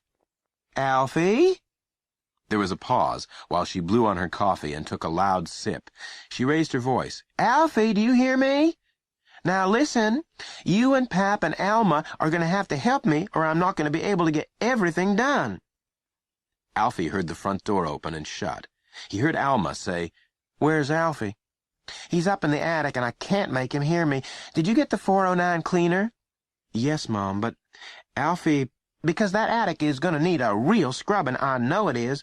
"Mom—" "And I'll need you to fix supper for me. I know you've got to go to work, but—" "Mom, will you listen to me for a minute?" "Not now, Alma. Alfie, will you come down?" "Mom, will you listen to me? Alfie is very upset about this. Upset about what?" About Bubba coming home and taking his attic." "His attic? Since when has it been his attic? I'm the one who pays the rent." "Mom, the attic has been his ever since we moved in here, and he's got all his stuff up there, and—" "What stuff? I didn't see anything but an old card table and a bunch of papers." "Well, those are his special things, Mom, and—" "All right. He can move them into the bedroom, can't he, Pap?" "Not in my half." "Well, we'll make a space. Anyway, once he realizes Bubba's coming home, why, he worships his brother, Alma. He always has, and he'll have fun helping with the arrangements. He can paint the headboard for me, and—" "Mom, Alfie doesn't even like Bubba, much less worship him." "Alma, that's an awful thing to say." "It's the truth." My half of the room ain't even got room for a postage stamp, Pap said. Pap, will you shut up? And Alma, if I wasn't so busy, I'd give you a good talking to. Alfie has looked up to Bubba all his life. Mom, Alfie does not like Bubba. That is a fact. Here's another fact. I don't like him either. Alma spoke very clearly, pronouncing each word separately so she could not be misunderstood. There was a long pause. You still hold it against Bubba, don't you? His mother said finally, in a low, flat voice. What exactly do you mean? I hold so many things against him, Mom, that I don't know which one you're talking about. I'm talking about the time that I used a tiny little bit of your precious babysitting money to— I don't want to hear about that, Mom. A tiny little bit of your precious money to keep your brother out of trouble. I should have thought you would have been glad to help, but I see that you still begrudge him that money. Mom, I said I don't want to talk about it. It doesn't matter at all to you, his mother went on, that Bubba was just having a little fun after the football game. He won the game for them that night, you know. It was his touchdown that won the game, and afterwards he deserved a little fun. It wasn't a little fun, Pap said. Giovanni don't call the police for a little fun. There was a silence. Alfie rose. His knees cracked as he got to his feet. He could hear his mother set her coffee cup heavily on the TV. He heard her sigh. All right, she said in a cold, hurt voice. I will see that your precious money is paid back, Alma, every penny of it. I didn't know that you still begrudged. She made begrudging sound like the worst thing a person could do. Alma said nothing. Just don't bother me about it now, and I will pay every single penny back. There was another longer silence. Alfie stared down at the barricaded trap door. There was no expression on his face. He felt strange now, as if he were looking through the wood, seeing the three of them, Alma, his mother, Pap. They were as small and distant to him as figures seen from an airplane. When his mom spoke again, her voice was trembling. All my life, it seems like every time I need people, they all of a sudden turn against me. Alma sighed. I haven't all of a sudden turned against you, Mom. Well, you won't help me. You're bringing up old stories that hurt me and make me feel bad. Look how my hands are trembling. I didn't bring up anything, Mom. Anyway, I am helping. I went to the store, didn't I? Yes, she admitted. And I'm going to fix supper before I go to work. That's helping. I know, Alma, and I appreciate it. His mother's voice softened. I knew I could count on you. You and Pap always stick by me. I'm not putting in no window, Pap said. Last time I used a saw, I was 15 years old, and I done that. Alfie knew he was holding up the finger with the missing tip. I'll saw the hole, Pap, his mom said soothingly. All you have to do is go over to the Wilkins, get the window. It's been stored in the garage for 5 years, so it's bound to need a washing, and maybe you can borrow their hose. She broke off, raised her voice. Alfie knew her face was turned to the ceiling. He knew her expression. Alfie, will you come down out of that attic? He did not answer. Alfie, you come down this minute, or I'm coming up after you. He remained silent, staring at the trap door. Alfie! It was a command now. Come down this minute. Slowly he turned and eased himself down onto his chair. He was trembling a little. He breathed deeply of the warm attic air and sighed. Chapter 9. Alfie was still sitting in the attic. His arms were stretched out across the table. His hands were flat on the worn plastic top. It was beginning to get dark. Below, the family was in the kitchen, eating supper. Alfie, you hear me? His mother had called just before they went in. Supper's ready. It's on the table. He had not answered. Alma fixed it, and she's going to be real hurt if you don't come down. What'd you fix, Alma? Liver. Won't be no additives in that, Pap mumbled. It's something real good, Alfie, something you like, his mother lied. She had paused, and then she had started thumping on the trap door with the handle of a broom. It was something she used to do in anger when they were living in an apartment, and the Nolans made too much noise upstairs. Alfie remembered how angry her face had looked when she did it. She had given him 3 more loud thumps with the broom handle, and then abruptly had given up. You try, Pap, she said. Try what? He sounded startled. Getting him down. Well, how am I going to get him down if you can't? You're his mother. You can force the door open, can't you? You do that, and I'll get him down. Oh, he's got that door fastened somehow, Pap said in a worried voice. I went up and pushed on it. Elma saw me. I didn't want to push too hard lest he was standing on it. I didn't want to topple him. Pap, get up there and force that door open. I don't care if you topple him from here to China. This has gone on long enough. Forcing the door ain't like it is in the movies, Pap warned. Doors don't just spring open with one kick. I had to force a door in a New Orleans hotel one time, and I know me and 2 men worked on that door the best part of 15 minutes. Never did get it open. The bellboy finally had to go in through the transom. And that was a regular door in a wall. How am I going to force a door that's in a ceiling? With your hard head. Abruptly, her tone changed. Oh, I don't care what you force it with, Pap. Just get it open, please. Give him a count of 3, Pap begged, playing for time. He had always believed, Alfie knew, that if you waited long enough, everything would turn out all right by itself. Don't be too hasty was his lifelong motto. Alfie glanced over at the barricaded door. He could imagine Pap standing at the bottom of the ladder, his worn face turned up to the task ahead. In a strained voice, Pap said, Alfie, this is your Pap speaking. Your ma's going to give you a count of 3, and if you come down, why, then everything will be all right. We'll go in the kitchen like nothing happened and enjoy whatever it is Alma's cooked, and not a word will be said about the attic or any locked doors. We'll, Quit stalling, his mother said impatiently. Your ma's going to count now, Alfie. She'll give you to 3, and if you don't come down, well, then she's going to make me force the door open. I don't want to. I'm 78 years old, but she's going to make me. All right, Alfie, your ma's going to count. Go ahead, Lily, he's ready. 1, his mother began. Alfie could imagine the 2 of them standing together at the foot of the ladder, both faces turned upward. In his mind, they were as unimportant as ants. Pap burst out with, She's counting, Alfie! 2. Alfie turned his head. He stared at the end of the attic, where the window would be if he let them come up and install it. The last of the afternoon sun slanted between the boards. 3.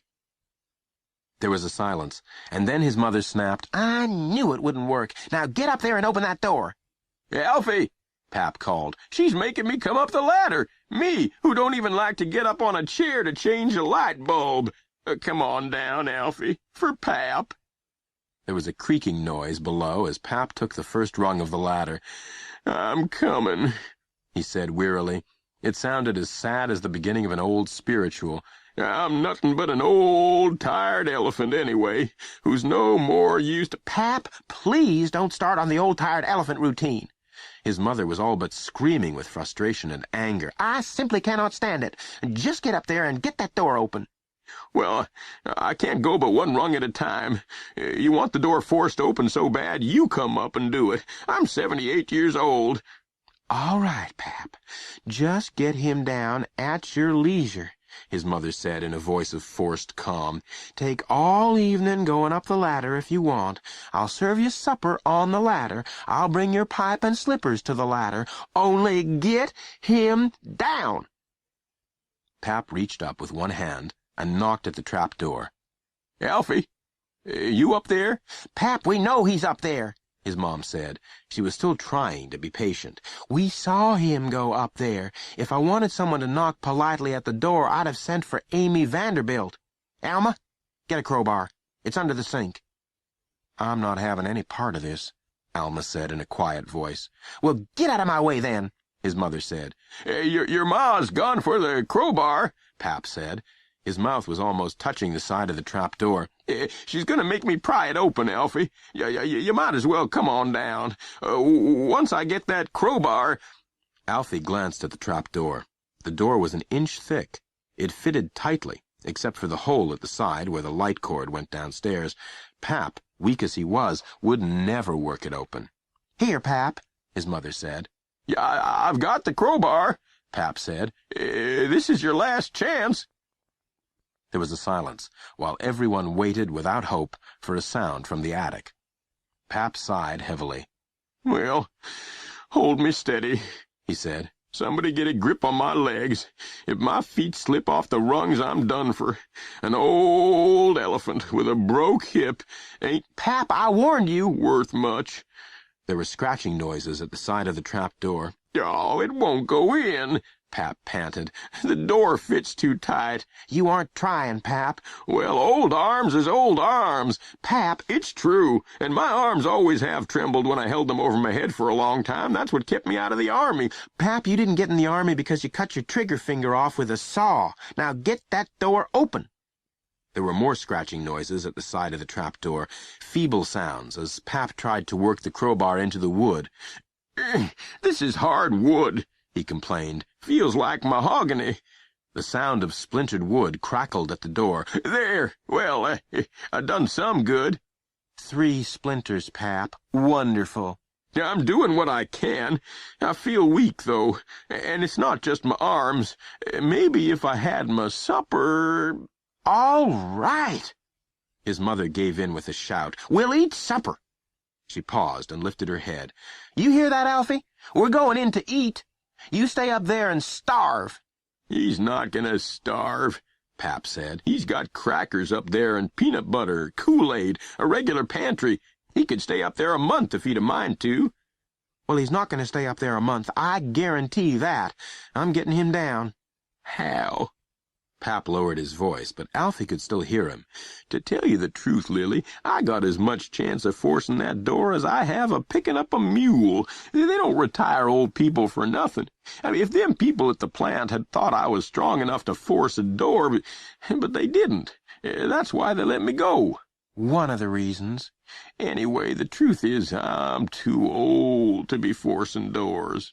All right, then I'll call the fire department. She started into the kitchen. Junior Madison works there, and I went with him in high school. Firemen are used to chopping down doors. And now the house was quiet. The family was eating supper in the kitchen, and here he was at the card table, sitting in the darkness, staring at the end of the room. He had not glanced up once at his cartoons. He couldn't. There were some things in old folk tales and myths, he remembered, that you couldn't look at. If you looked, you would be turned to stone or a pillar of salt. He knew that if he looked up at his cartoons, if he looked at his drawings, pale ghosts of happier days, he would be struck in the same way. When the firemen broke into the attic, they would find him changed to stone or salt, face turned to the ceiling, eyes blank, mouth open a little. He was like that when we found him, Lily, Junior Madison would say. They'd stand around sadly, and then one of the firemen would try to comfort his mother. One thing, ma'am, he'll make a real nice statue. Any park would be proud to have him. Chapter 10. Your show is on, his mother called to Alfie. The one about international cartoons? It was Alfie's favorite program, but his mother's voice had a flat, hopeless sound as if she knew he would not come down. He did not answer. He had not moved for hours. His face had a hard, set look, like clay. The only change at all in Alfie had come with his mother's threat of the firemen. The more he thought of that, the more trapped he'd felt. The security of being in his own attic, locked away from the world, had been broken. Firemen could stream in from all directions, he had thought, as the minutes ticked slowly past. They could chop their way through the roof, the eaves, axe down the door. He imagined them swarming into the attic, hale and hearty as hornets in their yellow slickers. This would be the kind of assignment they would really enjoy, he thought. They could practice their techniques without any risk. It was Alma who had saved him. "Mom, you are not going to call the fire department," she had said as they came into the living room after supper. Alfie could hear their voices much clearer up here than he had heard them below. Maybe the sound rose like heat. "I mean what I'm saying, Mom," Alma said sternly. "Alfie has got to come down by himself. It's important." "What do you know about it? You've never locked yourself up in the attic. You and Bubba had too much sense for that." "No, I've never locked myself in the attic, but there have been other things that I've had to accept and work out for myself, and that's what Alfie's going to have to do." There had been a pause. Alfie sagged a little in his chair. He knew there was no way he could work this out, alone or with the fireman's help. He could never come down the ladder into the harsh light of the living room, no matter what happened. It was impossible. He had gone into the woods, like Hansel, turned, and the breadcrumbs were missing. There was no way back. Maybe when he was very old, he thought, 80 or 90, when there was nothing left of the boy he had been, maybe then he could come down. He would be an old man, straggly beard, long gray hair, as thin as a skeleton, bent with arthritis and malnutrition. He would lift the trapdoor at last, trembling with effort, shaking in every limb, and slowly climb down the ladder. There, in the faded living room, he would discover that his family, Mom, Alma, and Pap, had moved away years ago. A new family lived in the house now, a family who hadn't even known he was up there. He would stand bewildered and lost, blinking in the light, as frightened and confused at seeing the strangers as they were at seeing him. Below, his mother said to Alma, "Yes, but he could be dead up there, Alma, or unconscious. That's why I want to call the fireman." "He's not dead." "Well, sulking then. That's just as bad. Look, I've got to go to work. I'm late as it is, but you are not to call the fire department. I mean that, Mom." "The only reason I'm not calling them," she said, "if you want the truth, is because I do not want Junior Madison, who I went with in high school, to know I have a son who goes around locking himself in attics." She slammed something down on the television. "The last time I saw Junior Madison was at the Morgantown-Fairmont football game, which Bubba won. And Junior Madison told me he knew how proud I must be of Bubba because his son had bad ankles and couldn't even run across the family room." Alfie could hear the music of the international cartoon. His mother called, "Alfie, this cartoon from Yugoslavia is real interesting. It's about cities that keep building until they turn into atomic explosions." "I don't know why they make cartoons like that," Pap complained. "Atom bombs ain't funny." "It's not supposed to be funny. If you'd listen to what the woman said—" "Well, cartoons is supposed to be funny." He got up from his chair. It creaked as he rose. "Yeah, I'm going out back and see what the governor's up to." "He's gone to Pittsburgh, Pap, don't you remember?" "Oh, yeah." He sat again, heavily. "You've started over there 4 times. I thought old elephants never forgot." "Well, old brains ain't like new ones." Alfie heard the music swell. He thought the city must be exploding in the cartoon now, spreading crayon radiation over the land. "Hey, Mrs. Mason!" Alfie lifted his head. It was one of the Finley twins calling his mother from the sidewalk. He recognized the high nasal twang. "Hey, Mrs. Mason, we hear Alfie's in the attic." Alfie stretched his arms out on the table as if he were trying to reach the eaves. "Is Alfie in the attic?" Somehow, they made it rhyme. Alfie closed his eyes. He imagined himself as part of a jump rope rhyme. Years from now, thin-legged girls would be reciting his saga as they jumped. "Alfie's in the attic, doing his cartoons." "Mrs. Mason, is Alfie being punished?" Both twins were calling now in perfect unison. "Is Alfie being punished?" The Finley twins had always had a special sense for trouble in the neighborhood. They never missed an ambulance or a police car. They sensed when and where a fight was going to break out, and they knew when a child was going to be punished. They would be leaping up at the window like dogs after a bone in time to see the first blow. "What did he do, Mrs. Mason? What did Alfie do?" Alfie heard the front door thrust open. It banged against the porch wall. "Get away from here," his mother shouted. "Get away from here before I turn the hose on you." "But Mrs. Mason—" They persisted. They inched closer to the steps. They wanted to be gossip columnists when they grew up. "But Mrs. Mason, why is Alfie in the attic?" "Scat! What did he—" "Scat! Shoo! Get away from here!" There was a clanging noise. His mother must have thrown something at them, possibly the framed picture of himself that sat on the TV. Alfie's head sagged. He knew his mother must be very ashamed of him, and yet he didn't understand it exactly. She had not been embarrassed at all when Bubba had been arrested after the football game riot. She had told that over and over to anyone who would listen. And the time Bubba stole a car to drive the cheerleaders to a game in Clarksburg, she had told that next morning in the grocery store. And Bubba's running into the police car and losing his job. She would make a good story out of that one day, too, Alfie thought. "Mrs. Mason!" Voices called from the porch. "Ignore them," Pap said. I knew Wanda Wilkins would spread it all over town about Alfie. I should never have—" Alfie could hear his mother's voice fade as she went into the kitchen. She drew a pot of water. She crossed the living room, opened the door, and flung the water outside. Alfie heard the splat, the two screams. The Finley twins must have taken a direct hit. "We're telling our mom," one of the twins threatened as they retreated. "Mrs. Mason, we're telling our mom. And also tell Mom you were up on my porch trying to look in my door. Tell her Mrs. Mason's gonna call the cops next time you come poking around here." She sat down on the sofa. Immediately she got up. The springs creaked. She turned off the television. "Oh, I'm going to bed. I've had all I can stand for one day." Alfie laid his head on his arms. The house was quiet now, and he missed the noise. The sound of the television was a natural sound of the house, like the heater in winter, or the wind from the north blowing through the eaves. He lifted his head. Suddenly he actually felt like a statue. Maybe he thought he had turned to stone. Even though he hadn't looked up at his cartoons, he felt like stone. He imagined himself in a park, high on a pedestal, far above the world. No matter what happened around him, he would remain unmoving at his table, hands folded. Pigeons would flap around his head, a light on his shoulders. Children would throw stones at them, hitting him. The statue would remain perfect. Muggings would take place in his shadow. Babies would teeter, fall, and cry. Girls would play games of tag around him. Only at night, like this, when the world got quiet, would the statue begin to soften. He closed his eyes. He became stone again. Chapter 11. "Hey, Alfie!" Alfie's eyes snapped open. He blinked.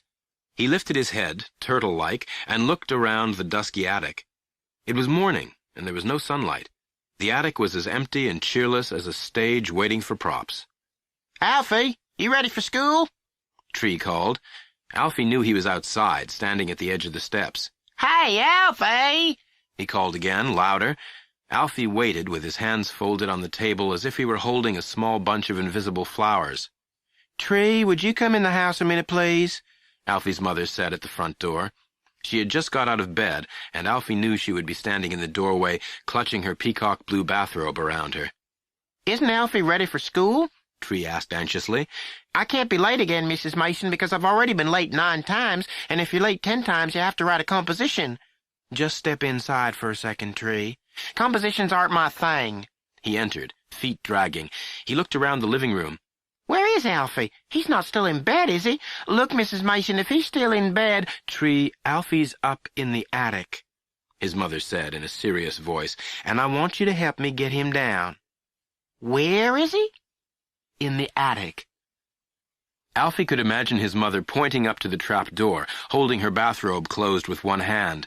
He could see Tree's face, lifted, puzzled, looking at the square door. "He went up yesterday," his mother explained, "and he won't come down." There was a pause. Then Tree said in an awed voice, "That's weird, Mrs. Mason." Alfie recognized that as one of Tree's greatest insults. "He's weird, Alfie. Sang a solo in the Christmas pageant, 'Oh, Holy Night.' Or, 'She's really weird, Alfie. Toe dances.'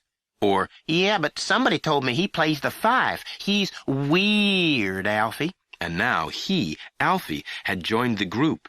Drawing cartoons was bad enough, he thought, but locking himself in the attic really clinched it. "He's weird," Tree would tell everyone. "Locked himself in the attic." "Well, you know how he is, Tree," his mother said. "He just does things without thinking. Anyway, I thought maybe if you called to him, he'd come down and you could walk to school together." "Well, I don't know. I could try." Tree cleared his throat. "Alfie, you want to walk to school with me?" He waited, then said in a lower voice, "I don't think he wants to, Mrs. Mason." "Call again, please." "Alfie, you going to school?" He paused, and then his voice began to pick up speed with his enthusiasm. Listen, the reason I came by this morning is because Elizabeth and me are having a kind of war. It's not going to be anything violent, Miss Mason, he added quickly. It's just going to be one of those boys against the girls things, like Challenge of the Sexes on television. Anyway, Alfie, we worked it out last night. It's going to be 5 different contests, and it's you against Zini in, get this, bowling. And Zini's lousy, too, Alfie. Half the time her ball never even gets to the pins. I mean, if it goes all the way down there, she's proud. Gutter balls are her specialty. Tree swallowed, almost choking on his enthusiasm. And Alfie, here's the really good news. It's me against Elizabeth in basketball. I still can't believe she agreed. I mean, free throws are my specialty, Alfie. Everybody knows that. I can do them blindfolded. But she said, all right, fine with me. And so we each get 10 shots from the free throw line. She takes one and I take one. Or rather, she tries to take one. Right, Alfie? And then, more good news. It's Willie against Beth Ann in a race. He looks slow because he's fat, right? But you and me know he is fast. Remember when he stole my adenoids? Remember the doctor put them in a little jar for me and we chased him for 7 blocks? Anyway, you got to come down. We need to make plans. And Alfie, if I'm late to school one more time, I have to write a composition. There was silence. In the attic, Alfie could imagine Tree and his mother with their faces turned up to the trapdoor. There were sounds as Tree climbed up the ladder. He slapped his hand against the trapdoor. Alfie, hey, come on down. This sex challenge is going to be one of the biggest things Morgantown's ever seen. We may get on TV. Alfie's mother let her breath out in one long sigh. He's not coming, Tree. But he's got to. He's got to be in the challenge, Mrs. Mason. I already promised Zini he'd bowl her. He raised his voice. Alfie, I promised Zini. She won't bowl anybody but you. He went up another rung on the ladder and lowered his voice. Look, if you're mad about what I said yesterday, forget it. That's over with. I didn't mean it. This is too important for us to stay mad. This is war. There was another long silence, while Tree realized slowly that Alfie was not going to come down. Mrs. Mason, are you sure he can hear me up there? He asked. He can hear you. But then why didn't he come down? This is important. I know, Tree. We gotta make plans. I know. Her voice had a cold, ringing sound. Alfie has upset a lot of plans. In the attic, Alfie shivered. Well, when he comes down, Mrs. Mason, Tree went on, tell him about the war. He may not have heard all the details through the ceiling. And tell him to come on to school. We can't put this war off. We're up for it, you know, Mrs. Mason. We don't want to lose our momentum. Tell him I'm going against Elizabeth after school today. 3 o'clock against Elizabeth after school today. 3 o'clock in the gym. I know he'll want to be there for that. Do you hear me, Alfie? It's me against Elizabeth at 3 o'clock. And tomorrow, Alfie, it's you against Zini. Now, she's lousy, Alfie, but she's also the niece of the man who runs the bowling alley. Red Cassian is her uncle, Alfie, and he'll probably get some pro to coach her. Alfie, are you listening? Tree stepped down from the ladder and started for the door. Is that clock right, Mrs. Mason? I think so, Tree. Then I'm late. His voice sank. The door slammed, and Tree ran down the sidewalk towards school. Alfie heard his footsteps fade in the distance. Alfie's mother went into the kitchen, plugged in the coffee pot, and sank down into one of the chairs. In a few minutes, the scent of coffee reached Alfie in the attic. He glanced over at his own supply of food. He looked away. He wasn't hungry. Hunger seemed now to be one of those things he would never feel again, like thirst, or sorrow, or happiness. He just didn't think he would feel anything again, ever. A raindrop fell on the roof. It made a loud sound, as if the room material were stretched drum-tight over the rafters. Alfie had never been in the attic when it rained. He put his head down on his arms. The rain began to come down hard now, splattering against the roof in waves. It was a rhythmic thing, Alfie thought, like the ocean he had never seen. He closed his eyes and drifted back to sleep. Chapter 12. Alfie, do you hear me? This is Pap speaking. Pap's voice sounded as clear and pronounced as a radio announcer's. Alfie lifted his head. The rain had slackened and was now a steady drumming on the roof. It gave Alfie a drowsy feeling. His eyelids drooped. Alfie? His eyes opened. Alfie, your ma's gone over to the Wilkins to use the telephone. She's calling to tell Bubba and Maureen to come on over as soon as they can get their things together. She's not letting on that you've locked yourself in the attic. She's telling them the attic is all fixed up like something out of a picture. Pap pulled his chair closer to the trap door. Alfie could hear the chair legs scraping on the floor. Pap sat down heavily. He sighed, scratched his chin. Alfie could hear his whiskers bristle. There's something I want to say before she gets back, Pap went on. Now, Alfie, I don't want Bubba and Maureen staying here any more than you do. I wish I could lock myself somewheres. I'd do it if I thought it would do any good, only it wouldn't.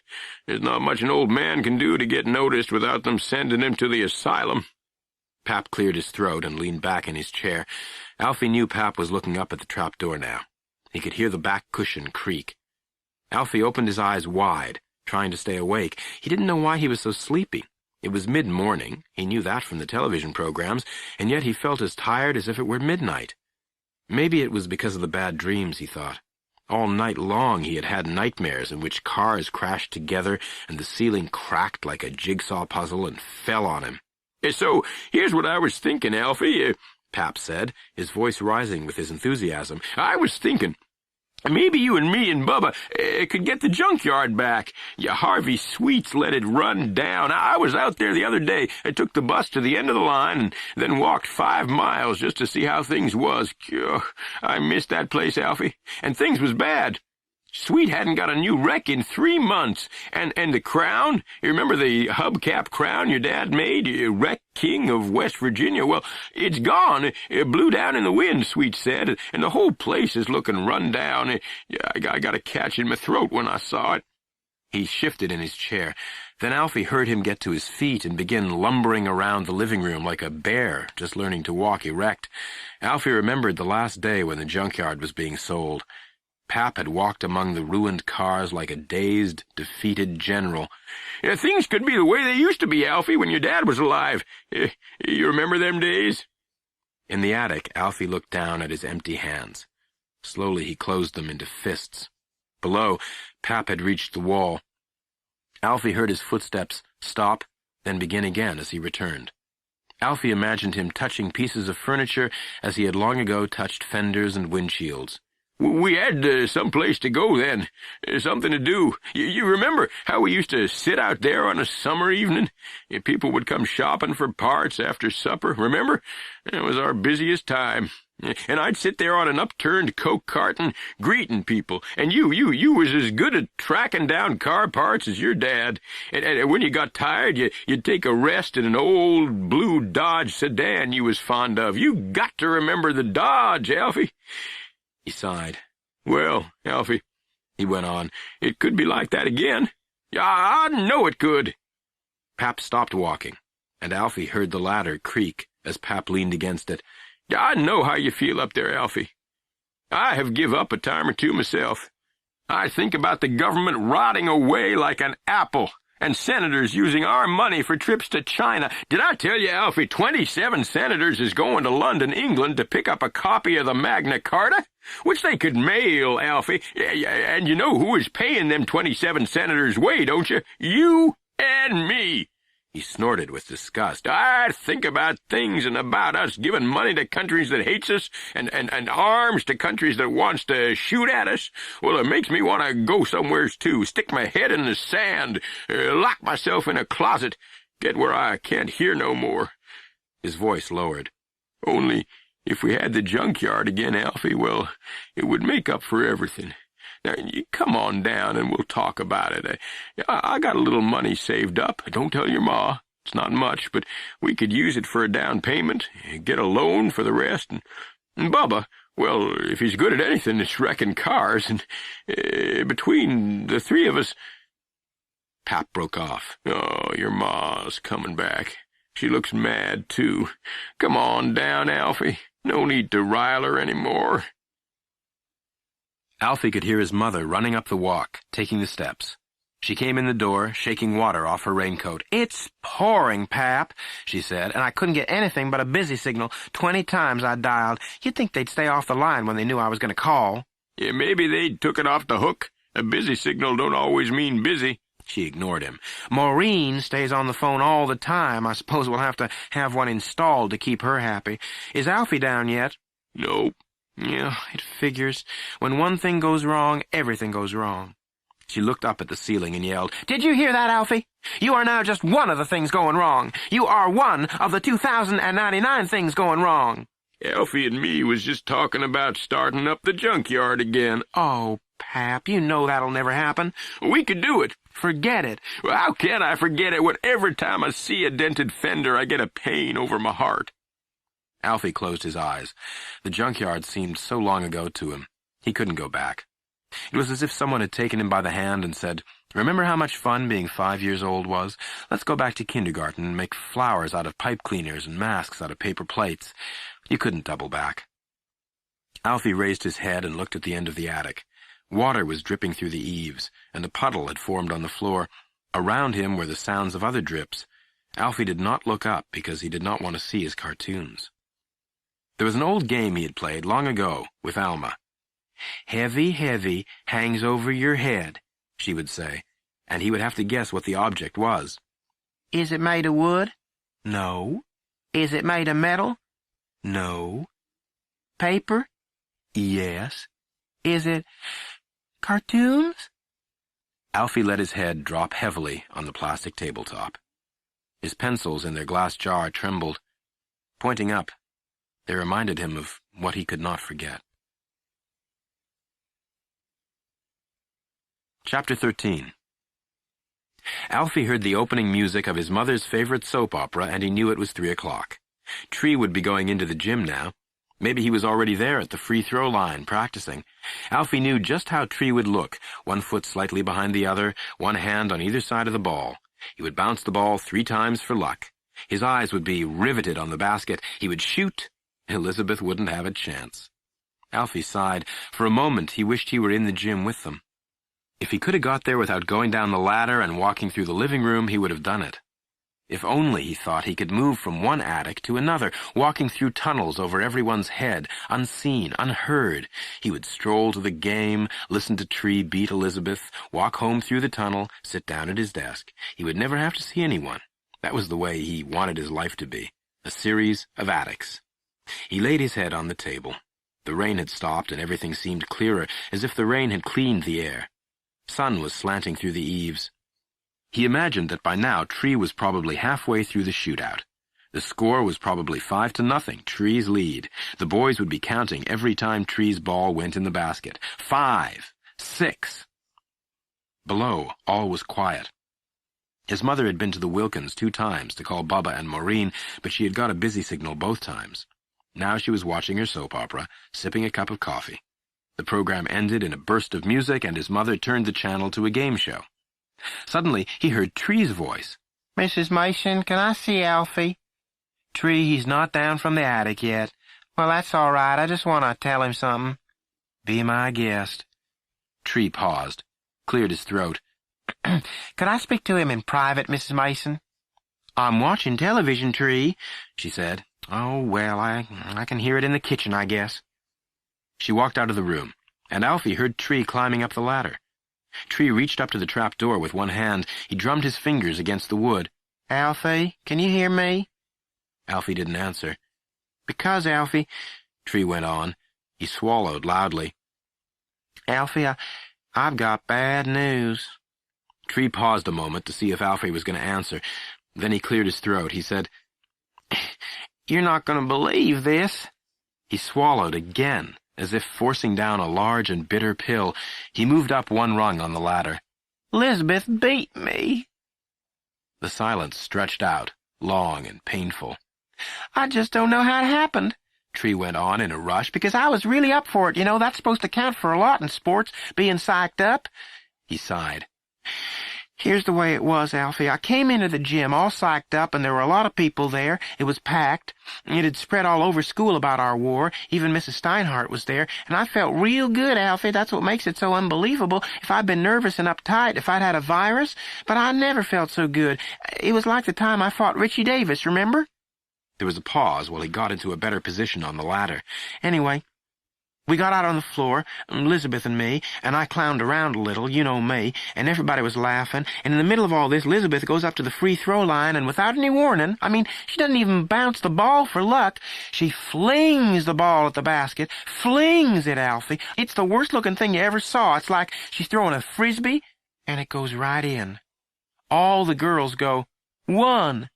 Then they start yelling and clapping. Well, naturally, all the boys are booing. Now, I step up. I bounce the ball 3 times, and I feel good, Alfie. I'm ready. I throw, and Alfie, He sighed. I miss. There was another pause while Tree got the strength to continue. I don't know how it happened, Alfie. It was my shot. I did everything right, and... He broke off as Alfie's mother came in from the kitchen. She said, Oh, I'm sorry, Tree. I thought you were through. No, I'm just getting started. Who won on match game? The water was running, and I didn't hear. I didn't hear either, Mrs. Mason. Well, don't fall off that ladder. It wouldn't matter if I did, Tree said. He waited until she went back into the kitchen. Then he said, So now it's 1-0, her lead. Only, Alfie, I'm still not worried because I know she just had a real lucky break. She could fling that ball 1,000 more times and she'd be lucky to even hit the backboard. Now, the principal comes in. Mr. Harrington, Alfie. I haven't seen Mr. Harrington since I cheated on those history dates. Mr. Harrington is like Howard Hughes, Alfie. He never comes out. And here he is strolling in to see me beat Elizabeth. It's the biggest thing our school has ever had. I figure I got it made now. I always do good under pressure, and Elizabeth will fall apart. Remember when she had to sing that solo in the pageant? Started too soon and threw the whole chorus off? She steps up to the free throw line, flings the ball. You won't believe how she does this. Get her to show you when you come down. And the ball goes in. 2, yell all the girls. Now, I am worried. Sure, free throws are my thing, but even Wilt Chamberlain can have a bad day. I bounce the ball 3 times, throw, and Alfie, it goes in. I never saw a sweeter sight in my life. The boys go crazy. Everybody's yelling, but the girls, and they're booing. It really made me feel good. Elizabeth comes up now. She flings, and I knew it would happen sooner or later. She misses. I come up. I bounce 3 times, throw right through the old hoop. Now, the score is 2-2, a tie which I figure I'm about to break. I can't wait till my turn. I'm hot now. She gets up there, throws, misses. I get up there, and I'm too eager, Alfie. I forget to bounce 3 times for luck. I miss. The score is still 2-2. She gets up, flings, hits. The score is now 3-2, her lead. I get up there, miss. She gets up there, flings, and real bad news, she hits. The girls go 4 real loud, Alfie. I felt like crying because, Alfie, now I'm down by 2. I'm good, but being down by 2 is bound to affect my performance. I've never been known as a catch-up player. My way is to get in front and stay in front. You can't lose that way, and now I'm down by 2. I get up, throw a bad ball, but it goes in anyway, 4-3. And the boys are yelling so loud now I can't even hear myself think. They figure I'm closing the gap. She shoots, misses. I shoot, miss. She shoots, scores. I shoot, score. Now it's 5-4, Alfie, and we each have 1 more ball. If she hits, I'm done for. It's all over. She gets up there, and I'm praying, Alfie. Every boy in the gym is praying. It gets real quiet. There's not a sound. She flings. She misses. Now I've got a chance. I'm still alive. I figure I'll score, and we'll go into sudden death overtime. I can't wait. Sudden death is my thing.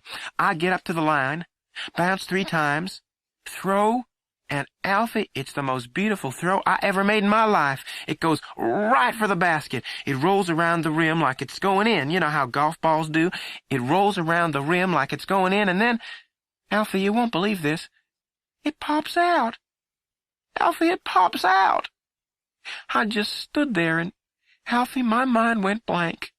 It's a merciful thing that happens sometimes to people who've been in accidents and stuff. Their minds just go blank, and that's what happened to me. I mean, I must have walked out of the school, and I must have walked to your house, because here I am, but I don't remember one single thing from the time that ball popped out of the hoop until I climbed this ladder.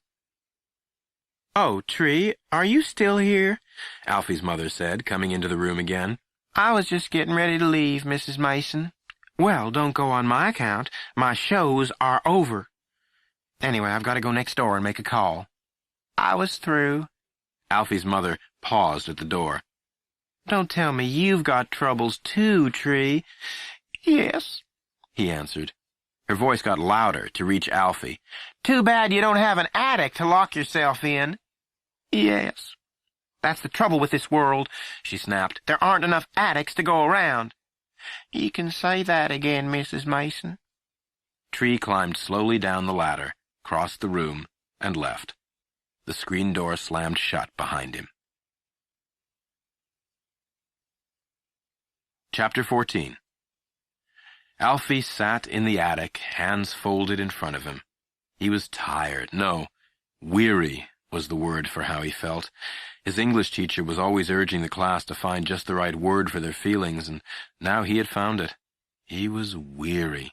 He had to make an effort to hold his eyes open. Since Tree had gone, the house had been quiet. Pap was probably outside reading yesterday's newspaper, Alfie thought, looking for things to blame on the president. His mother had not returned from borrowing the Wilkins telephone. The sunlight showed the dust in the air. Alfie thought that this floor had never been swept, not since he'd lived here anyway. There was enough dust, Alfie imagined, to make a man, like in the Bible, or a boy. A dust boy could be made and sent downstairs, while he, Alfie, stayed in the attic forever. His family would notice the difference, but they would excuse it by saying, Alfie has never been the same since he locked himself in the attic. He lowered his head to his arms. He closed his eyes. He remembered hearing that in 7 years a person became entirely new. It was the first happy thought he'd had. Every cell was replaced. Maybe in 7 years, pink and shiny and new, he could come down the ladder. Why, Alfie, you look marvelous. Come look at Alfie. He's brand new. Alfie, are you still up there? Alma called from downstairs, breaking his thoughts. Are you all right? He had not heard her come in. He lifted his head. It seemed heavy. Alfie, I was hoping you were going to be down, she called. He did not answer. Because I've been thinking about you all day. In typing, I got my hands on the wrong keys and typed for 2 minutes without noticing. Alfie heard her drop her books on the TV. Listen, you want me to fix you something hot to eat? I'll slip it up when nobody's looking, because I remember how cold I felt that time Mom took my money. I felt like I'd never get warm again. How does hot chocolate sound? Suddenly the front door slammed. Pap, where are you? It was Alfie's mother, and she sounded upset. Where's Pap? He's out in the backyard, Alma said. Is anything wrong? Is anything wrong? Is anything not wrong? What's happened? Alma, I am so mad. I am furious. Do you know what Maureen's parents are doing? No. They are now trying to get Bubba and Maureen to live with them. I'm surprised they want them. Well, they probably didn't until they found out I did. I could never stand that eely little woman. I knew she'd pull something. I told her I had the attic all fixed up. I told her all the plans I had. Alma, I could hardly get a word in. It was like trying to talk to a parrot. She had Maureen's old room fixed up. She had Maureen's dressing room for the baby. She. And Piggy, don't forget that awful husband of hers. Piggy's getting Bubba a job at Quaker State. Piggy's doing this, Piggy's doing that. I tell you, I could have smacked her. It was a good thing all this was happening over the telephone, or I would have. Did you talk to Bubba? What did he say about all this? You think she'd let me talk to Bubba? To my own son? Oh, no. And I knew he was there. I heard his voice in the background at one point saying, I wish everybody would get off my back. Well, maybe it's the best thing, Mom. Best for who? Not me. Not me, who just put a $10 down payment on a double bed at Hills. Mom, I wish you could have heard that conversation, Alma. Everything I said, she turned it around. I just mentioned that I was going to replace the ladder. And as soon as I said the word ladder, she said, oh, Maureen could never go up a ladder. Maureen's afraid of heights. Maureen once froze on the diving board ladder at Marilla Pool, and 4 firemen had to get her down. Mom, that did it for me. I said very sweetly, only 4 firemen? I should think, considering Maureen's size, that it would have taken at least 6. Then she said, not so sweetly, Maureen's size is none of your business. And I said, oh, I was really furious now. Mom, Alma interrupted. She broke off. Oh, where's Pap? I want to see Pap. He's probably outside. Pap, I've been had, she called. She stopped suddenly in the doorway to the kitchen. She said, although I realize I cannot expect sympathy from any of you, you have all been against me from the start. You, Alma, have been very clear about your feelings, and Alfie up there in the attic, She raised her voice without turning around. Did you hear the news, Alfie? You can come down now. Maureen and Bubba aren't coming. Your precious attic is saved. You've won. Alfie did not move. His mother's words rang in his ears. He had won. This was victory. He remembered an old cartoon he had seen of a soldier slumped forward, tired beyond caring, worn down, eyes that had seen too much staring straight ahead at nothing. It seemed to Alfie the cartoon had been called Victory. Alfie felt too flat and wound down to remember exactly. Pap came lumbering into the house. His mother said, "Pap, did you hear the news?" Me and everybody else on the block. Oh, it is so infuriating, and that awful Piggy. During the whole conversation, Pap, he was babbling in the background. Tell her this, tell her that. I could have wrung his neck. She raised her voice even louder. Well, are you getting the message, Alfie? You can have your attic. You can go up there any time you want to now. If he comes down. Pap, Well, he can't go up if he don't come down first. if you start in now, I just cannot take it. It's the simple truth. He can't... Well, I don't feel like hearing any simple truths now, if you don't mind. I want to hear some good old comforting lies. She raised her voice again. Did you hear, Alfie? You have won. He heard you, Mom. Alfie's shoulders sagged a little more.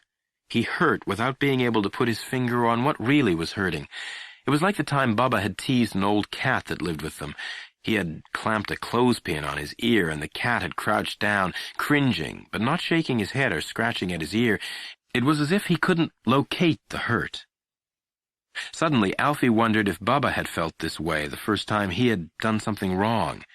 He tried to remember the first of Bubba's deeds. Maybe it was the firecrackers he had set off in Cinema 1. Would this become a family joke, too, Alfie wondered? Would his mother laugh and make this funny? Did I ever tell you about the time Alfie locked himself in the attic? You'll die laughing at this. Anguished, he shook his head from side to side. He remembered the time he had gone to the zoo with Pap and his mother. In a cage painted Arctic blue, a polar bear had sat, shaking his head from side to side, just as Alfie was doing. He had been the picture of despair. At once, Alfie had wanted to leave. He could feel the bear's hopeless anguish too clearly. Let's go to the monkey house, he had pleaded. Monkeys could always make him laugh. They chattered and picked each other's fleas and screeched at people as if the people were trying to get into their cages. Also, he knew his mother loved the monkeys. She had had one as a pet when she was a girl. Pap had bought it from a gas station attendant. It had had 7 outfits, and they were washed and ironed with the family's clothes. The monkey was dressed every day, and he had run away wearing a 2-piece pink play suit. Alfie's mother had never seen the monkey again, even though they ran ads in the newspaper for a month. Whenever his mother visited the monkey house, she talked about what kind of outfits they'd look good in. I'd get the gorilla a sailor suit, Alfie, pale blue with a straw hat to match. But even in the monkey house, with his mother happily clothing the monkeys, he had remembered the silent, despairing polar bear. Alfie, are you coming down? Alma asked from below. He didn't answer. He didn't know. All his life it had seemed to him that things would go on as they were. If he was happy, he would always be happy. When he hurt, he could never see relief. The way things were, that was the way they would always be. He could not see beyond this chair, this attic, this flat misery.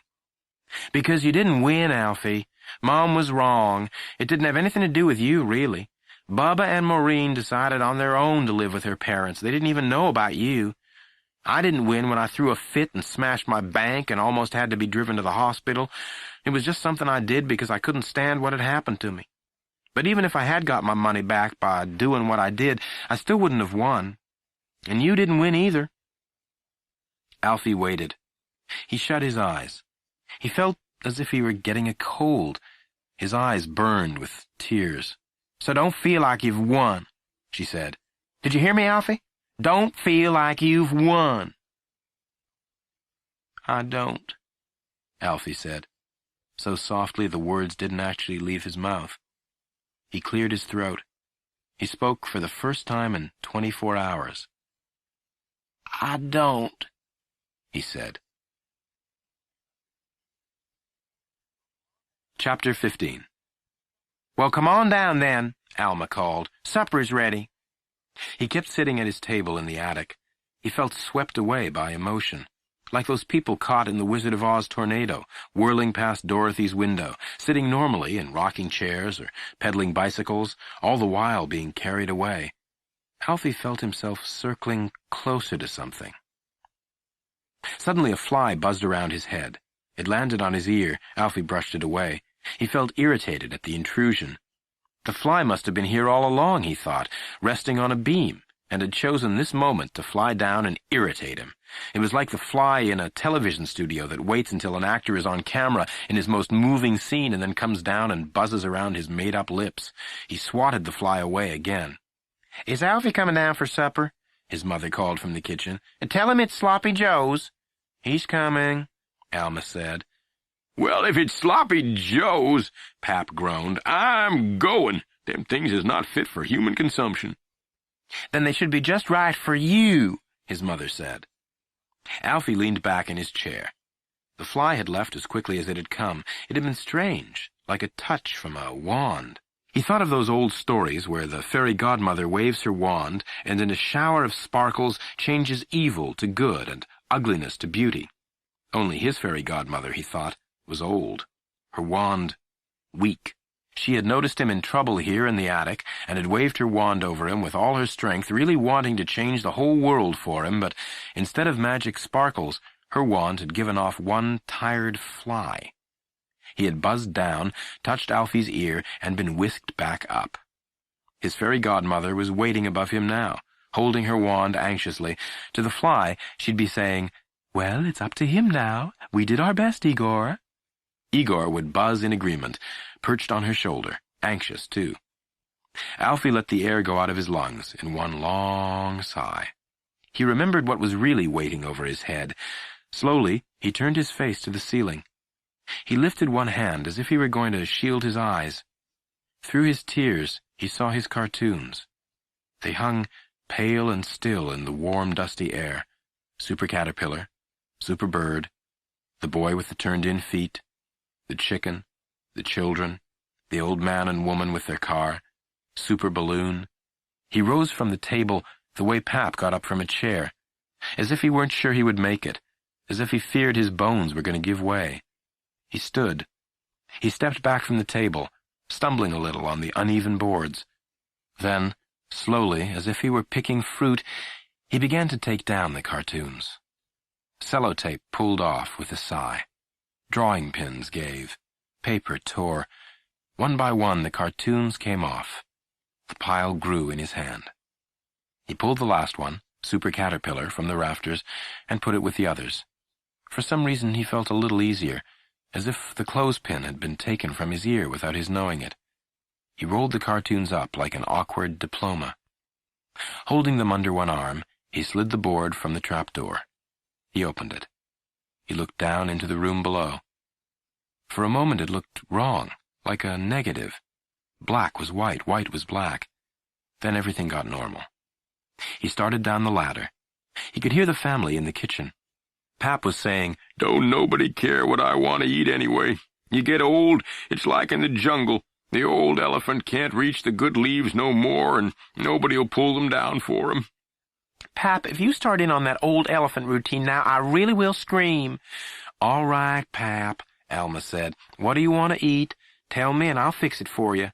"Anything I want," he bargained. "Yes." "I want a souse meat pie." "A souse meat pie?" his mother said. "Are you loony? Where's Alma going to get a hog's head?" "I'll get one, Mom." Alfie paused on the ladder. Suddenly he thought that maybe it was possible to make a cartoon even of this. The idea surprised him. He leaned his cheek against the wood. Not a cartoon of himself. He wasn't ready for that yet. He could do a comic strip about a man who had taken himself away from the world. He was better at drawing men anyway. In a balloon, he thought. Balloons were better than attics in a comic strip. He warmed to the idea. In the first square, a man would be suspended over the world in a balloon. He'd be saying, "Nobody can make me come down." In the second square, he'd be saying, "Nobody can make me come down." In the third square, he'd be saying, "Nobody can make me come down." In the last square, he'd be saying, "But somebody could try." Alfie smiled. He was glad there would still be cartoons. He climbed the remaining rungs of the ladder. He stepped on the living room floor. He felt jarred for a moment, as if he had stepped on something unexpectedly hard. He put one hand on the ladder to steady himself. He set his cartoons on the television. They unrolled, and he put Alma's books on top to hold them. He walked into the kitchen. "I'm down," he said.